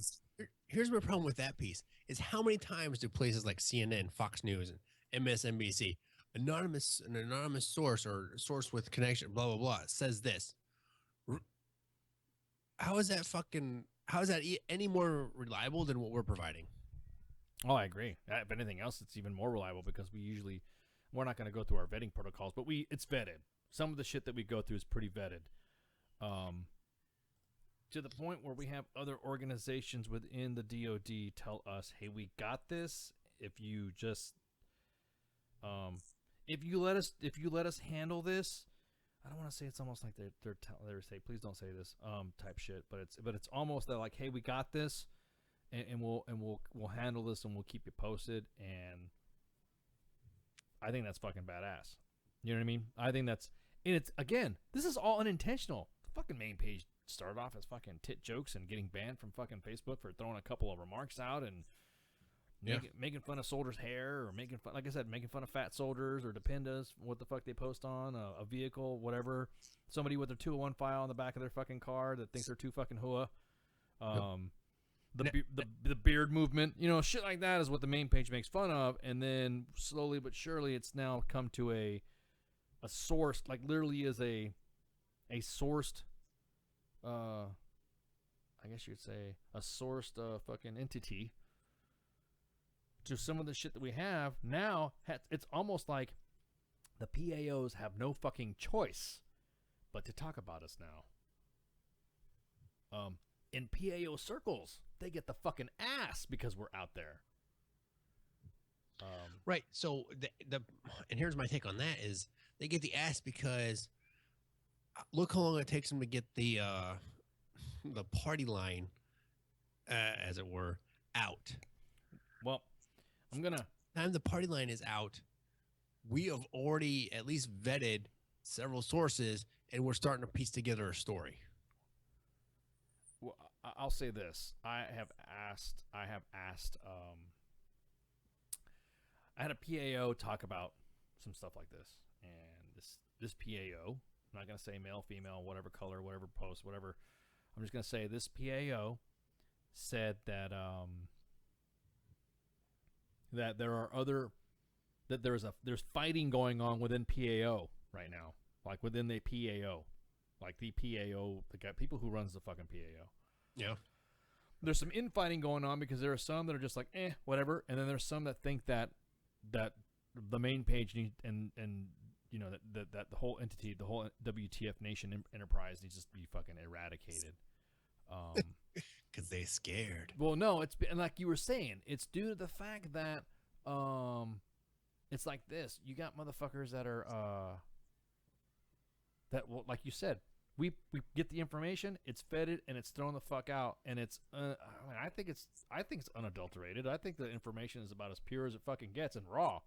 Some of the shit that Jose has done, some of the stuff that all of our other correspondents that are out there in the field, that grab the headlines and all that. I think some of the information that they put out, I think it's pretty fucking raw.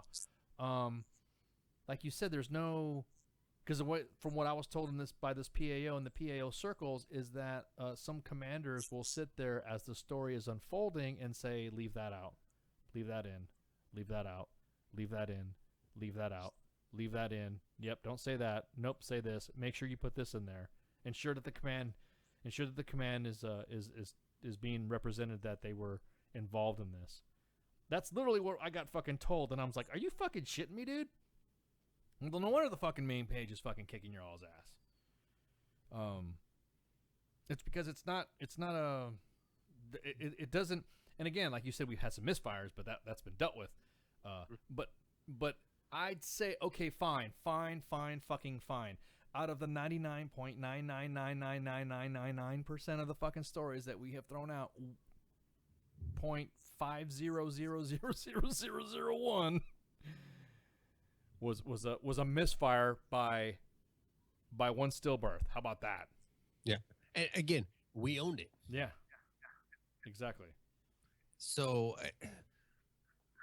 and what I really find positive and reinforcing about, the stuff we're doing is that our supporters supported us in that fact. Yes. Does that make sense? Yeah, it did. Oh, yeah, because we owned it and we were professional and there was accountability done to it. Yep. And God, we got a shit ton of likes and shares for that. I remember. We are a force. And I think the entities such as, PAOs and the DMA and whatnot, they are starting to have to come to grips, and they don't want to come to grips with a page like ours is a force not to be reckoned with, but something they're going to have to contend with, and not to be underestimated. How about that? Yeah, not I to like be. that. It's not. It's I mean, like, not underestimated that we. Don't get me wrong. There are just some things that we get told that, and of the good, I guess you would say the good juicy shit that you guys see on the fucking main page or you hear on WTF Nation Radio. There are 50 bad stories that just aren't vetted enough to get info on.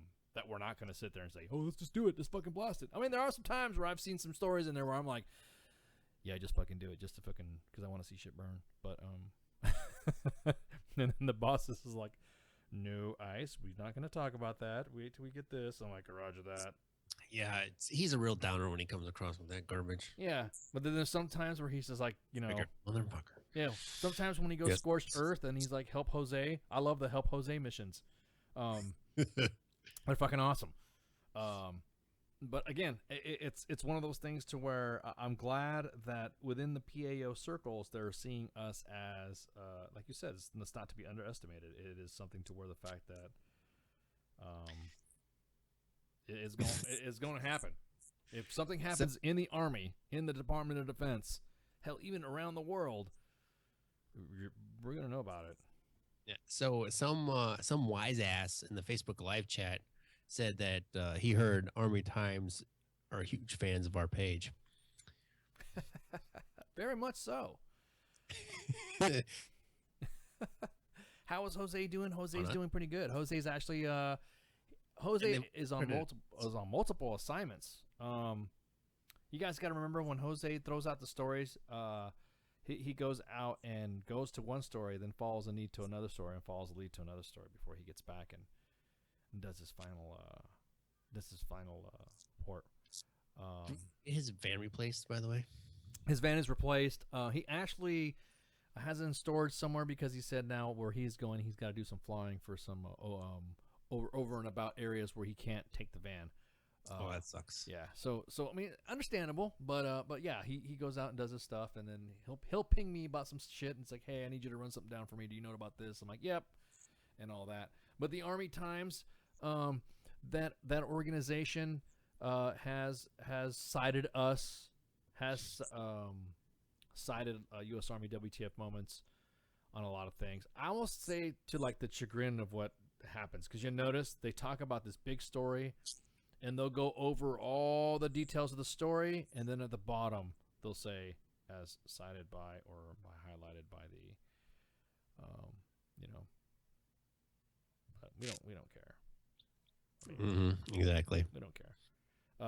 Does Jose share? Yeah, Jose shares, but you got to remember Jose has to make sure that he keeps his sources in confidence too, because the shit that Jose gets is a little bit more deeper than what. Once you see it come out, then holy fuck. When does the Follow Jose app come out? Well, are you talking about how NORAD has Follow Santa? Fucking Follow Jose. That's a good idea.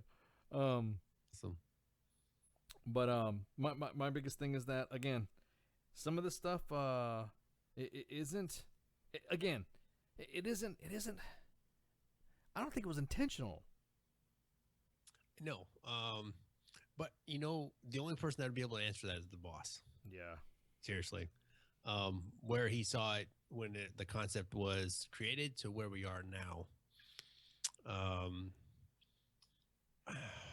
And for where I'm at for my personal career right now, I'm waiting to hear something, or waiting to see some fallout of something we run, to see if it gets mentioned or whispered in those corners. Well, yeah, I like. Yeah, I don't. Because I'll have to probably leave work early that day. Yeah. Well, see, here's the thing. I don't like. It's kind of funny because it's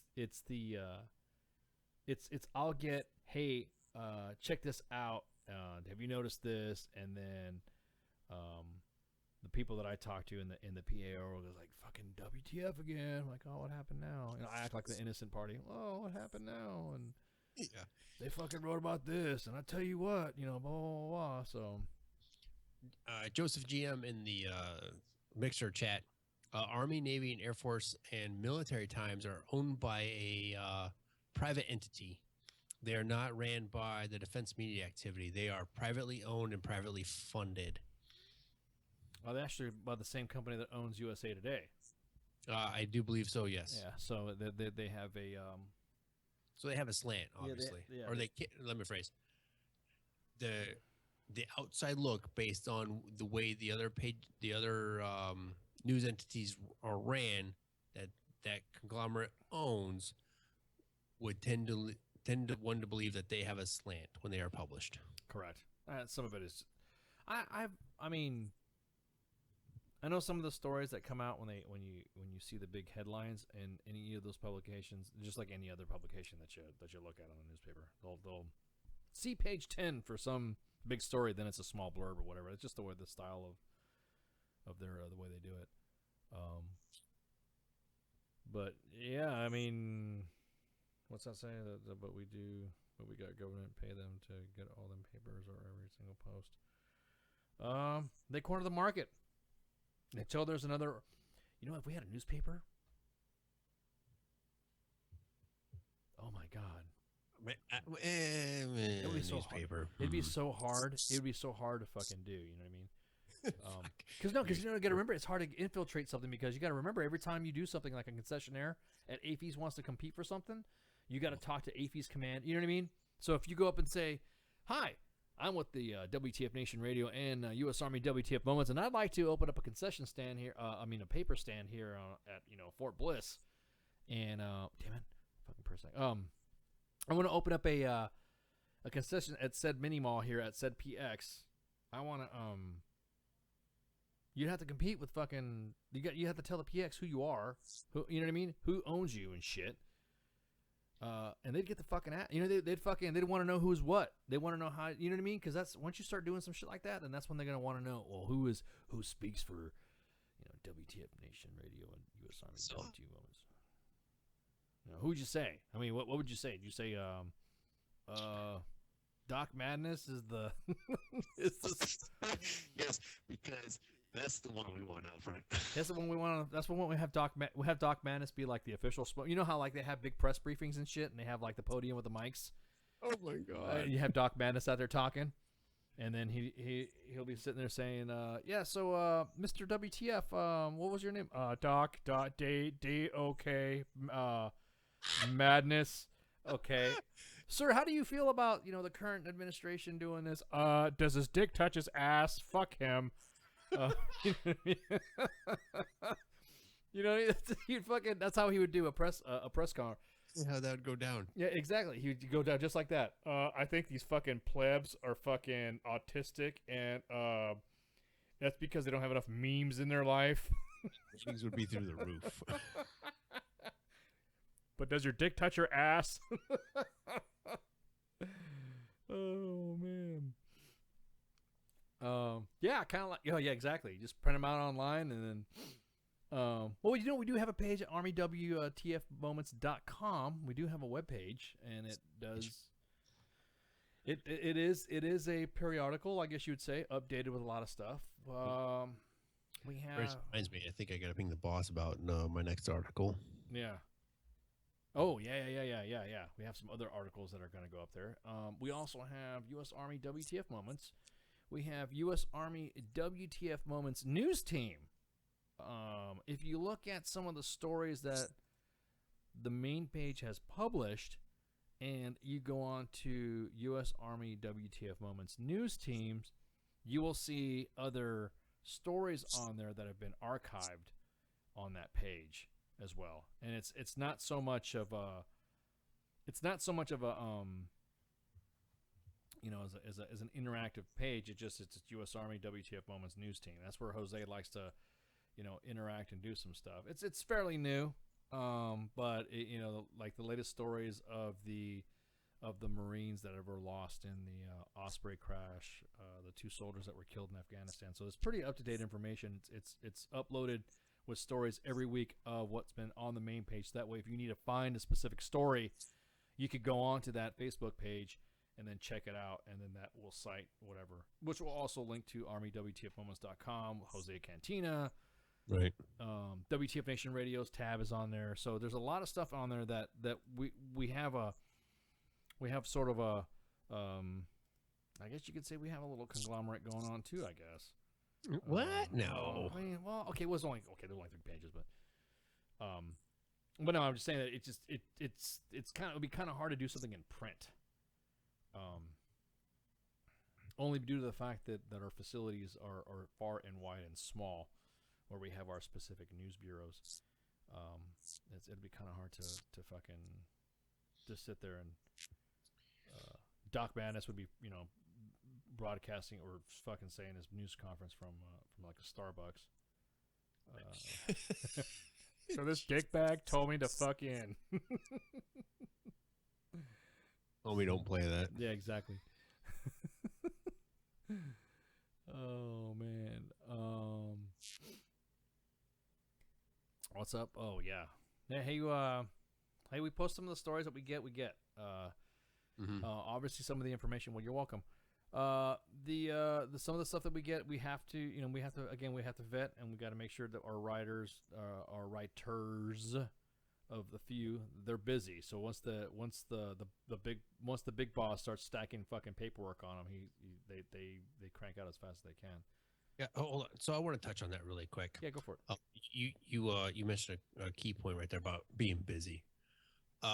So as the nation's listening to us tonight, it goes back to the woe is me garbage and things like that. Mm-hmm. Not that we're already fired up about that, but these people that fucking send us shit into the box, right? And we are inundated, guys. Listen, the numbers we get for submissions and requests and all this other stuff is unreal. So we rack and stack, we do vetting and things like that, and then people have the audacity to go on to fucking to slam us. I know exactly what you're going to say. So in the last 48 minutes, let me just go ahead and pull up some stats. In the last 48 minutes, U.S. Army WTF Moments received 1,120 new messages.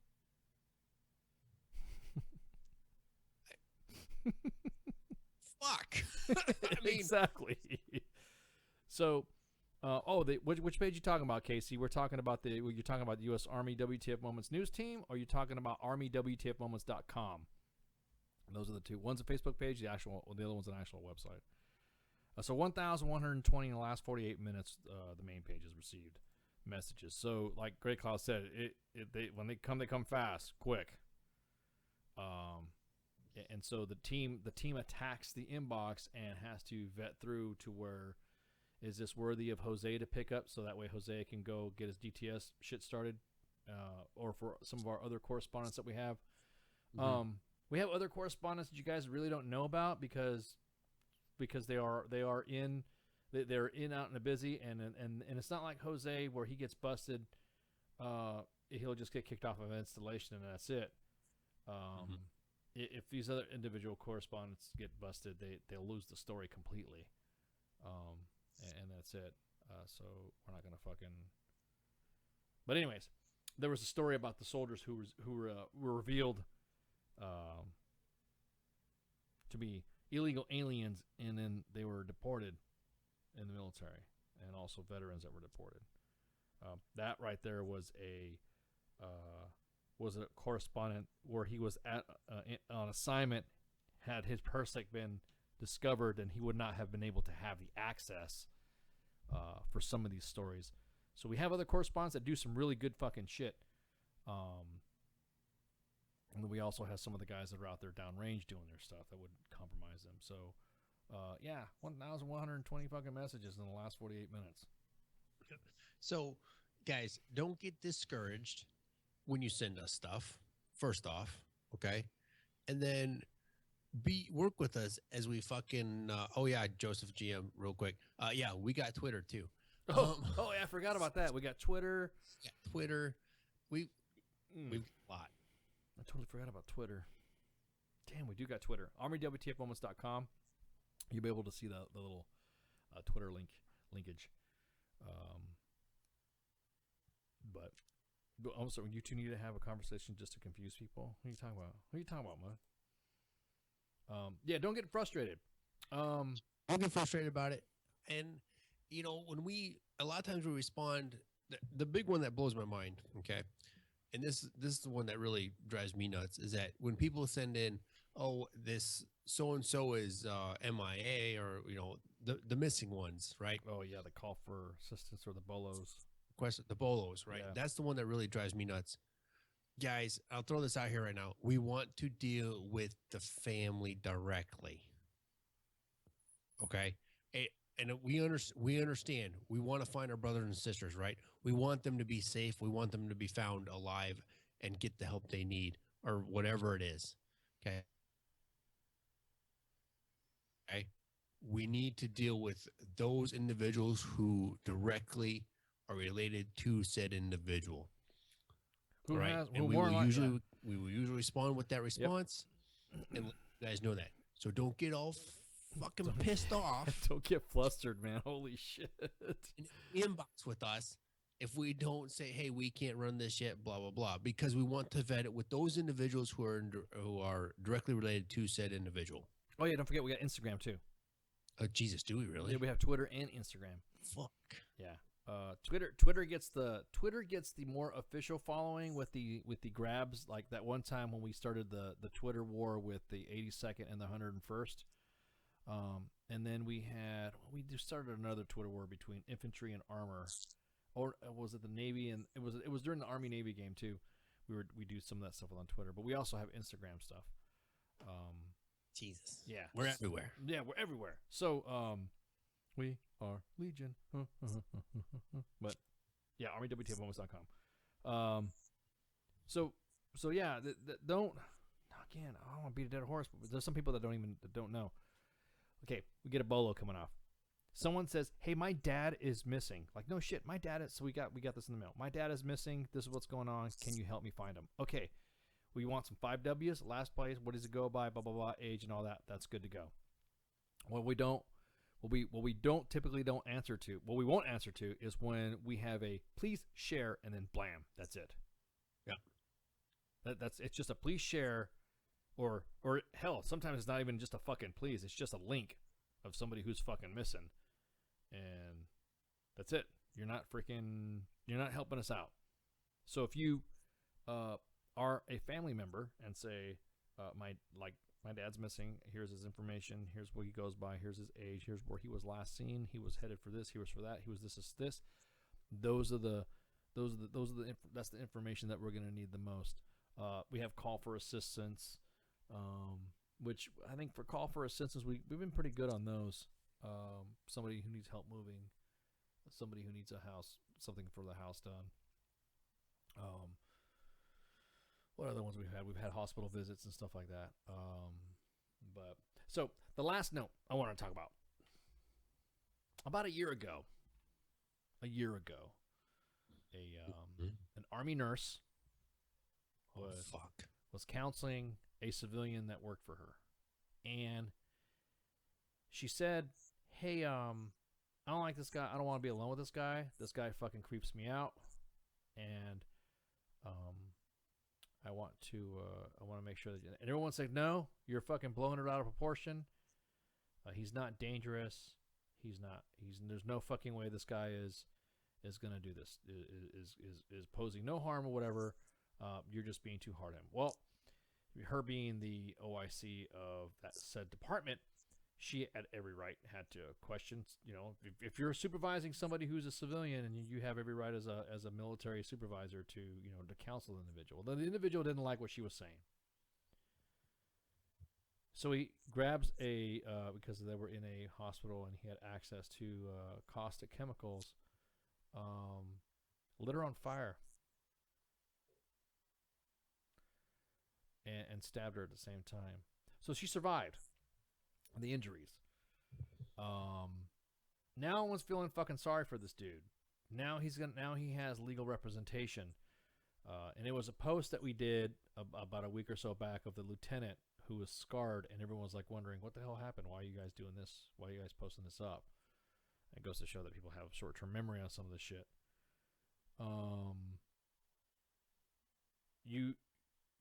You don't know how hard it was, because I was the one that caught.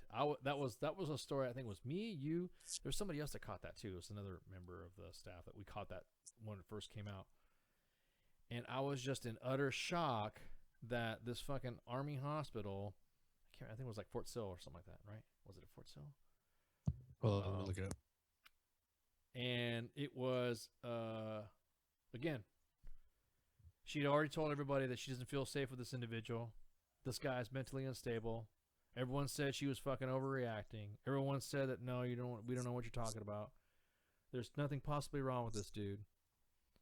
And then while she was counseling the guy and letting him know about his job performance, that's when he fucking set her on fire. And she's recovering from her injuries, obviously. Leavenworth. It was Leavenworth. That's what it was. Like months in Army Hall. It was Leavenworth. That's right, not Sill. And so everyone, when we posted it, said this is what happened, and then everyone was like wondering, where the fuck did this story come from? This is like story out of the blue. The pictures of what she looked like before that picture was posted were far ghastlier than what you could possibly imagine. So everyone's now taken up for this fucking dude, saying that there was, he has some other shit going on and all sort of stuff. Fucking bullshit. Yeah, I was about to say, there is nothing in life that anybody who is working at a military installation, especially a fucking hospital, or feel if she has told them, because it's like kicking the can down the fucking road with guys. The guy should have been fucking thrown the fuck out, or fired at least, or terminated, or whatever. Or suspended for whatever she had an issue with before. And she warned other individuals, and they said that she was being a drama queen and saying that she was overreacting for what happened, or for her, his performance or whatever. You just need to fucking give him a counseling statement or whatever you do to a civilian. And she said, I feel unsafe being alone with this guy. So I'm going to say again, this guy grabbed a caustic chemical, a flammable liquid, and set her on fucking fire. That's why that post of that LT was on there. So if you guys wanted some background on that.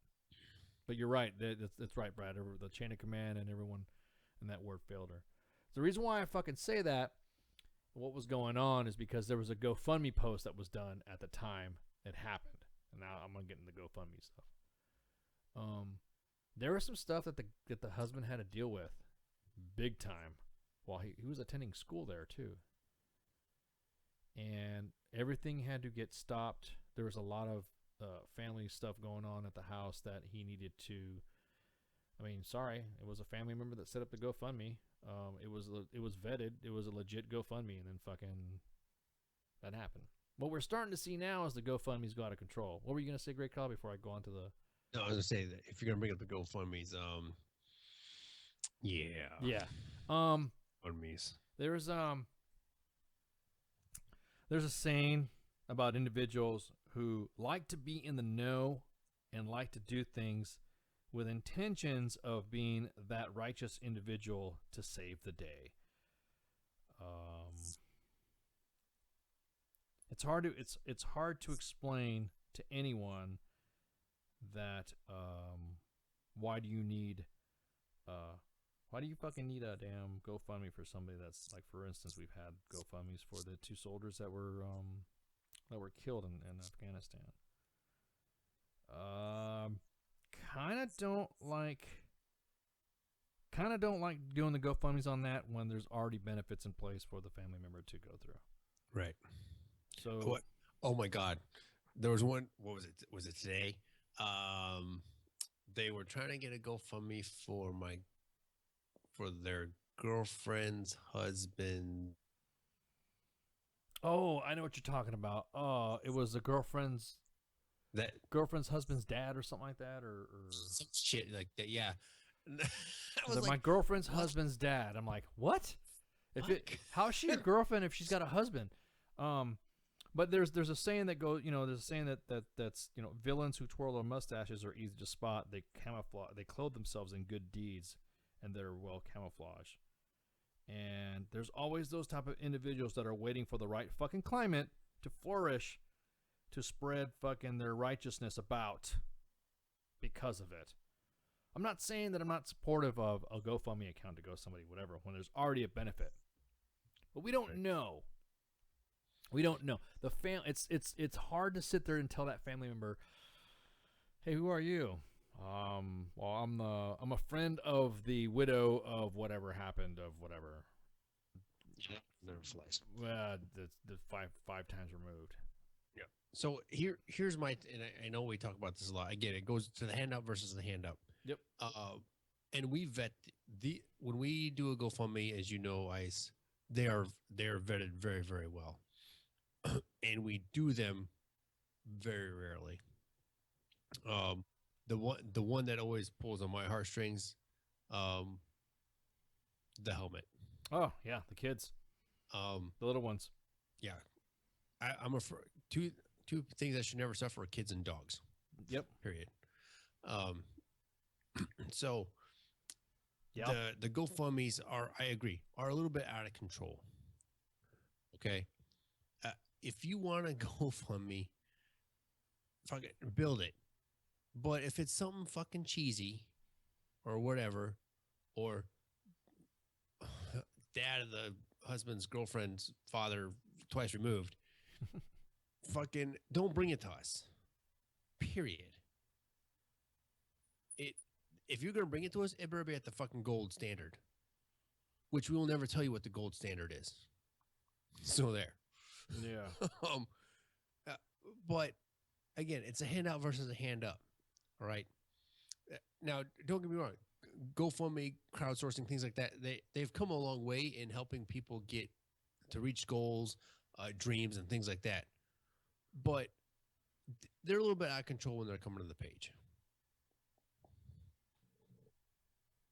A little out of control. Okay, a lot out of control. Let's be real. Nation, here you go. No shit, we get no fewer than 3 a day. It's true. We get them a fucking lot. You're right about the little kids, man. They kill me when I see the little ones. Oh, yeah, it's. We send that up to the senior guys. And Nation, just so you know, those requests, the ones that we feel adamant about, are vetted by our senior staff. Okay, so, and I just saw an angry face go across the Facebook Live. So here's what that angry face was for. Yeah. Ooh man. I was like, who's pissed off about that? You know what? I got it. Be angry. But be angry about it. But here's the thing, guys. There are so many other resources out there before you should have to revert to a GoFundMe. On Facebook. Yeah. On Facebook. Now, again, the kids. I'm sorry, man. The little ones always get the. I can't read some of these I see some of the kids stuff. God. Yeah, I gotta close the fucking. I gotta turn off the computer monitor, man, for some of the stories that we get about the kids when we do a GoFundMe. And the helmets, like you were saying, the helmets and stuff like that, or Kid and NICU. Poor little ones, man. So yeah, kids should never suffer, and yeah. Those are the ones that always kill me, and I immediately send those to the senior guys Yep. to vet. But again, we have a very robust staff, so there is nothing that comes in them that we shouldn't be able to ascertain as legit or not legit. But yeah, the GoFundMe's fuck, dude. Holy shit. Yeah. What's the other one? We were gonna talk about the. Oh yeah, and we don't have a short memory. Oh. Go ahead. No, you don't know you. If you PM the main page or you message the main page about something that said team members have worked ourselves, and a year later comes by and we get the identical fucking issue again with a little bit of a twist on circumstances, we have our shit archived. As soon as we see that individual pop up, your story is already told before. So don't fucking oh man, there's been a couple of doozies in there of legit. I mean, we do help out sometimes. I mean, we get people to where they need to go, or we give them transportation, or we help them out with a little bit of resources to help them get through the day, or help them get through whatever. And I don't think that and a lot's changed in the. Holy fuck! Has it been 2 years almost? Oh man, has it? Holy shit! Has it been 2 years? I don't know. Yeah. So, I've seen a lot. I've seen team members pay out of our own pockets. Yeah. Help individuals. Why? Because nation, it goes back to taking care of ourselves and taking care of our own. Ourselves, I use as collective. But if it goes back to taking care of the nation and our brothers and sisters in arms. So it's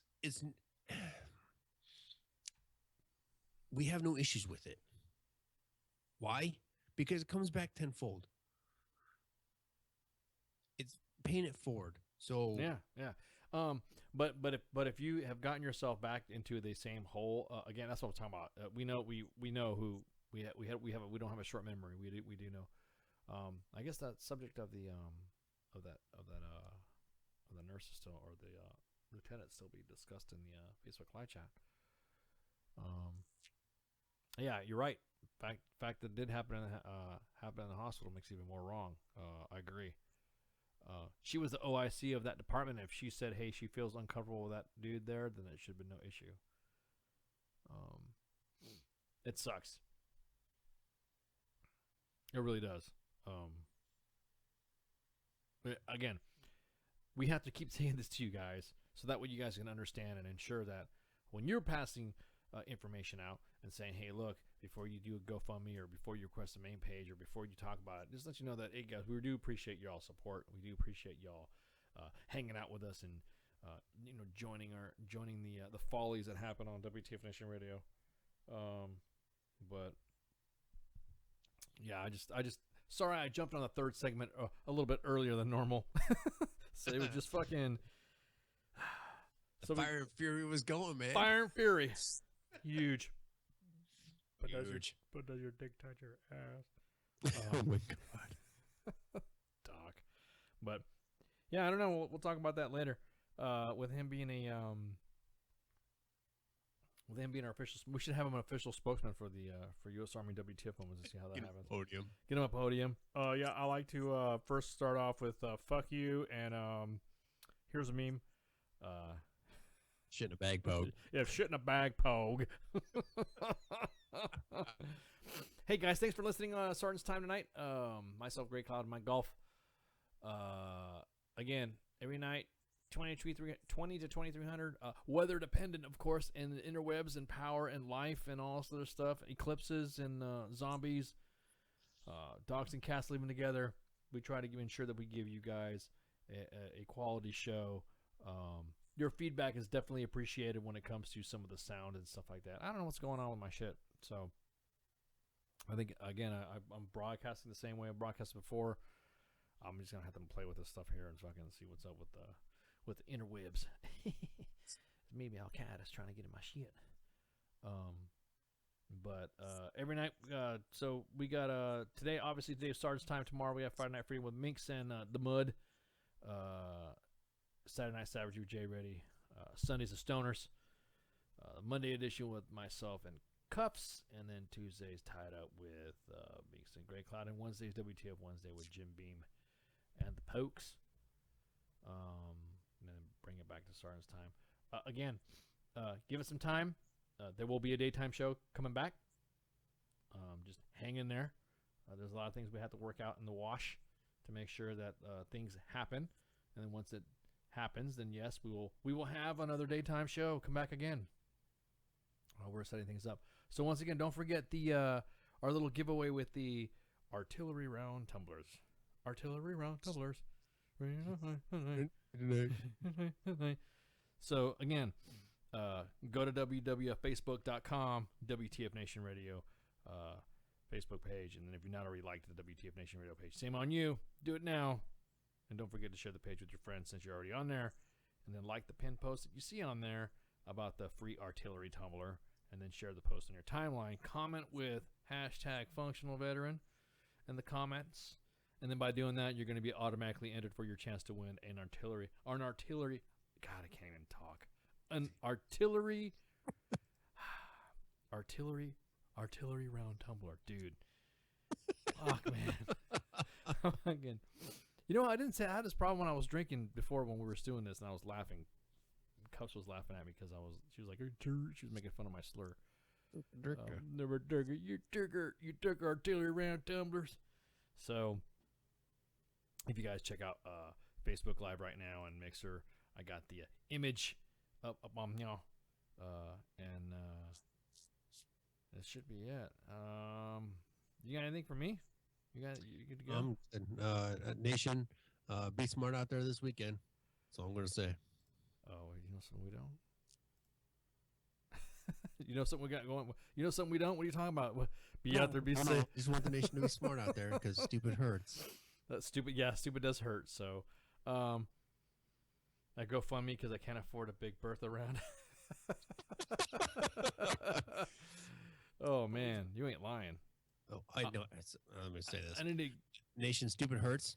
It hurts even more when you end up on our page. Yeah. Oh, even worse. Yes, exactly.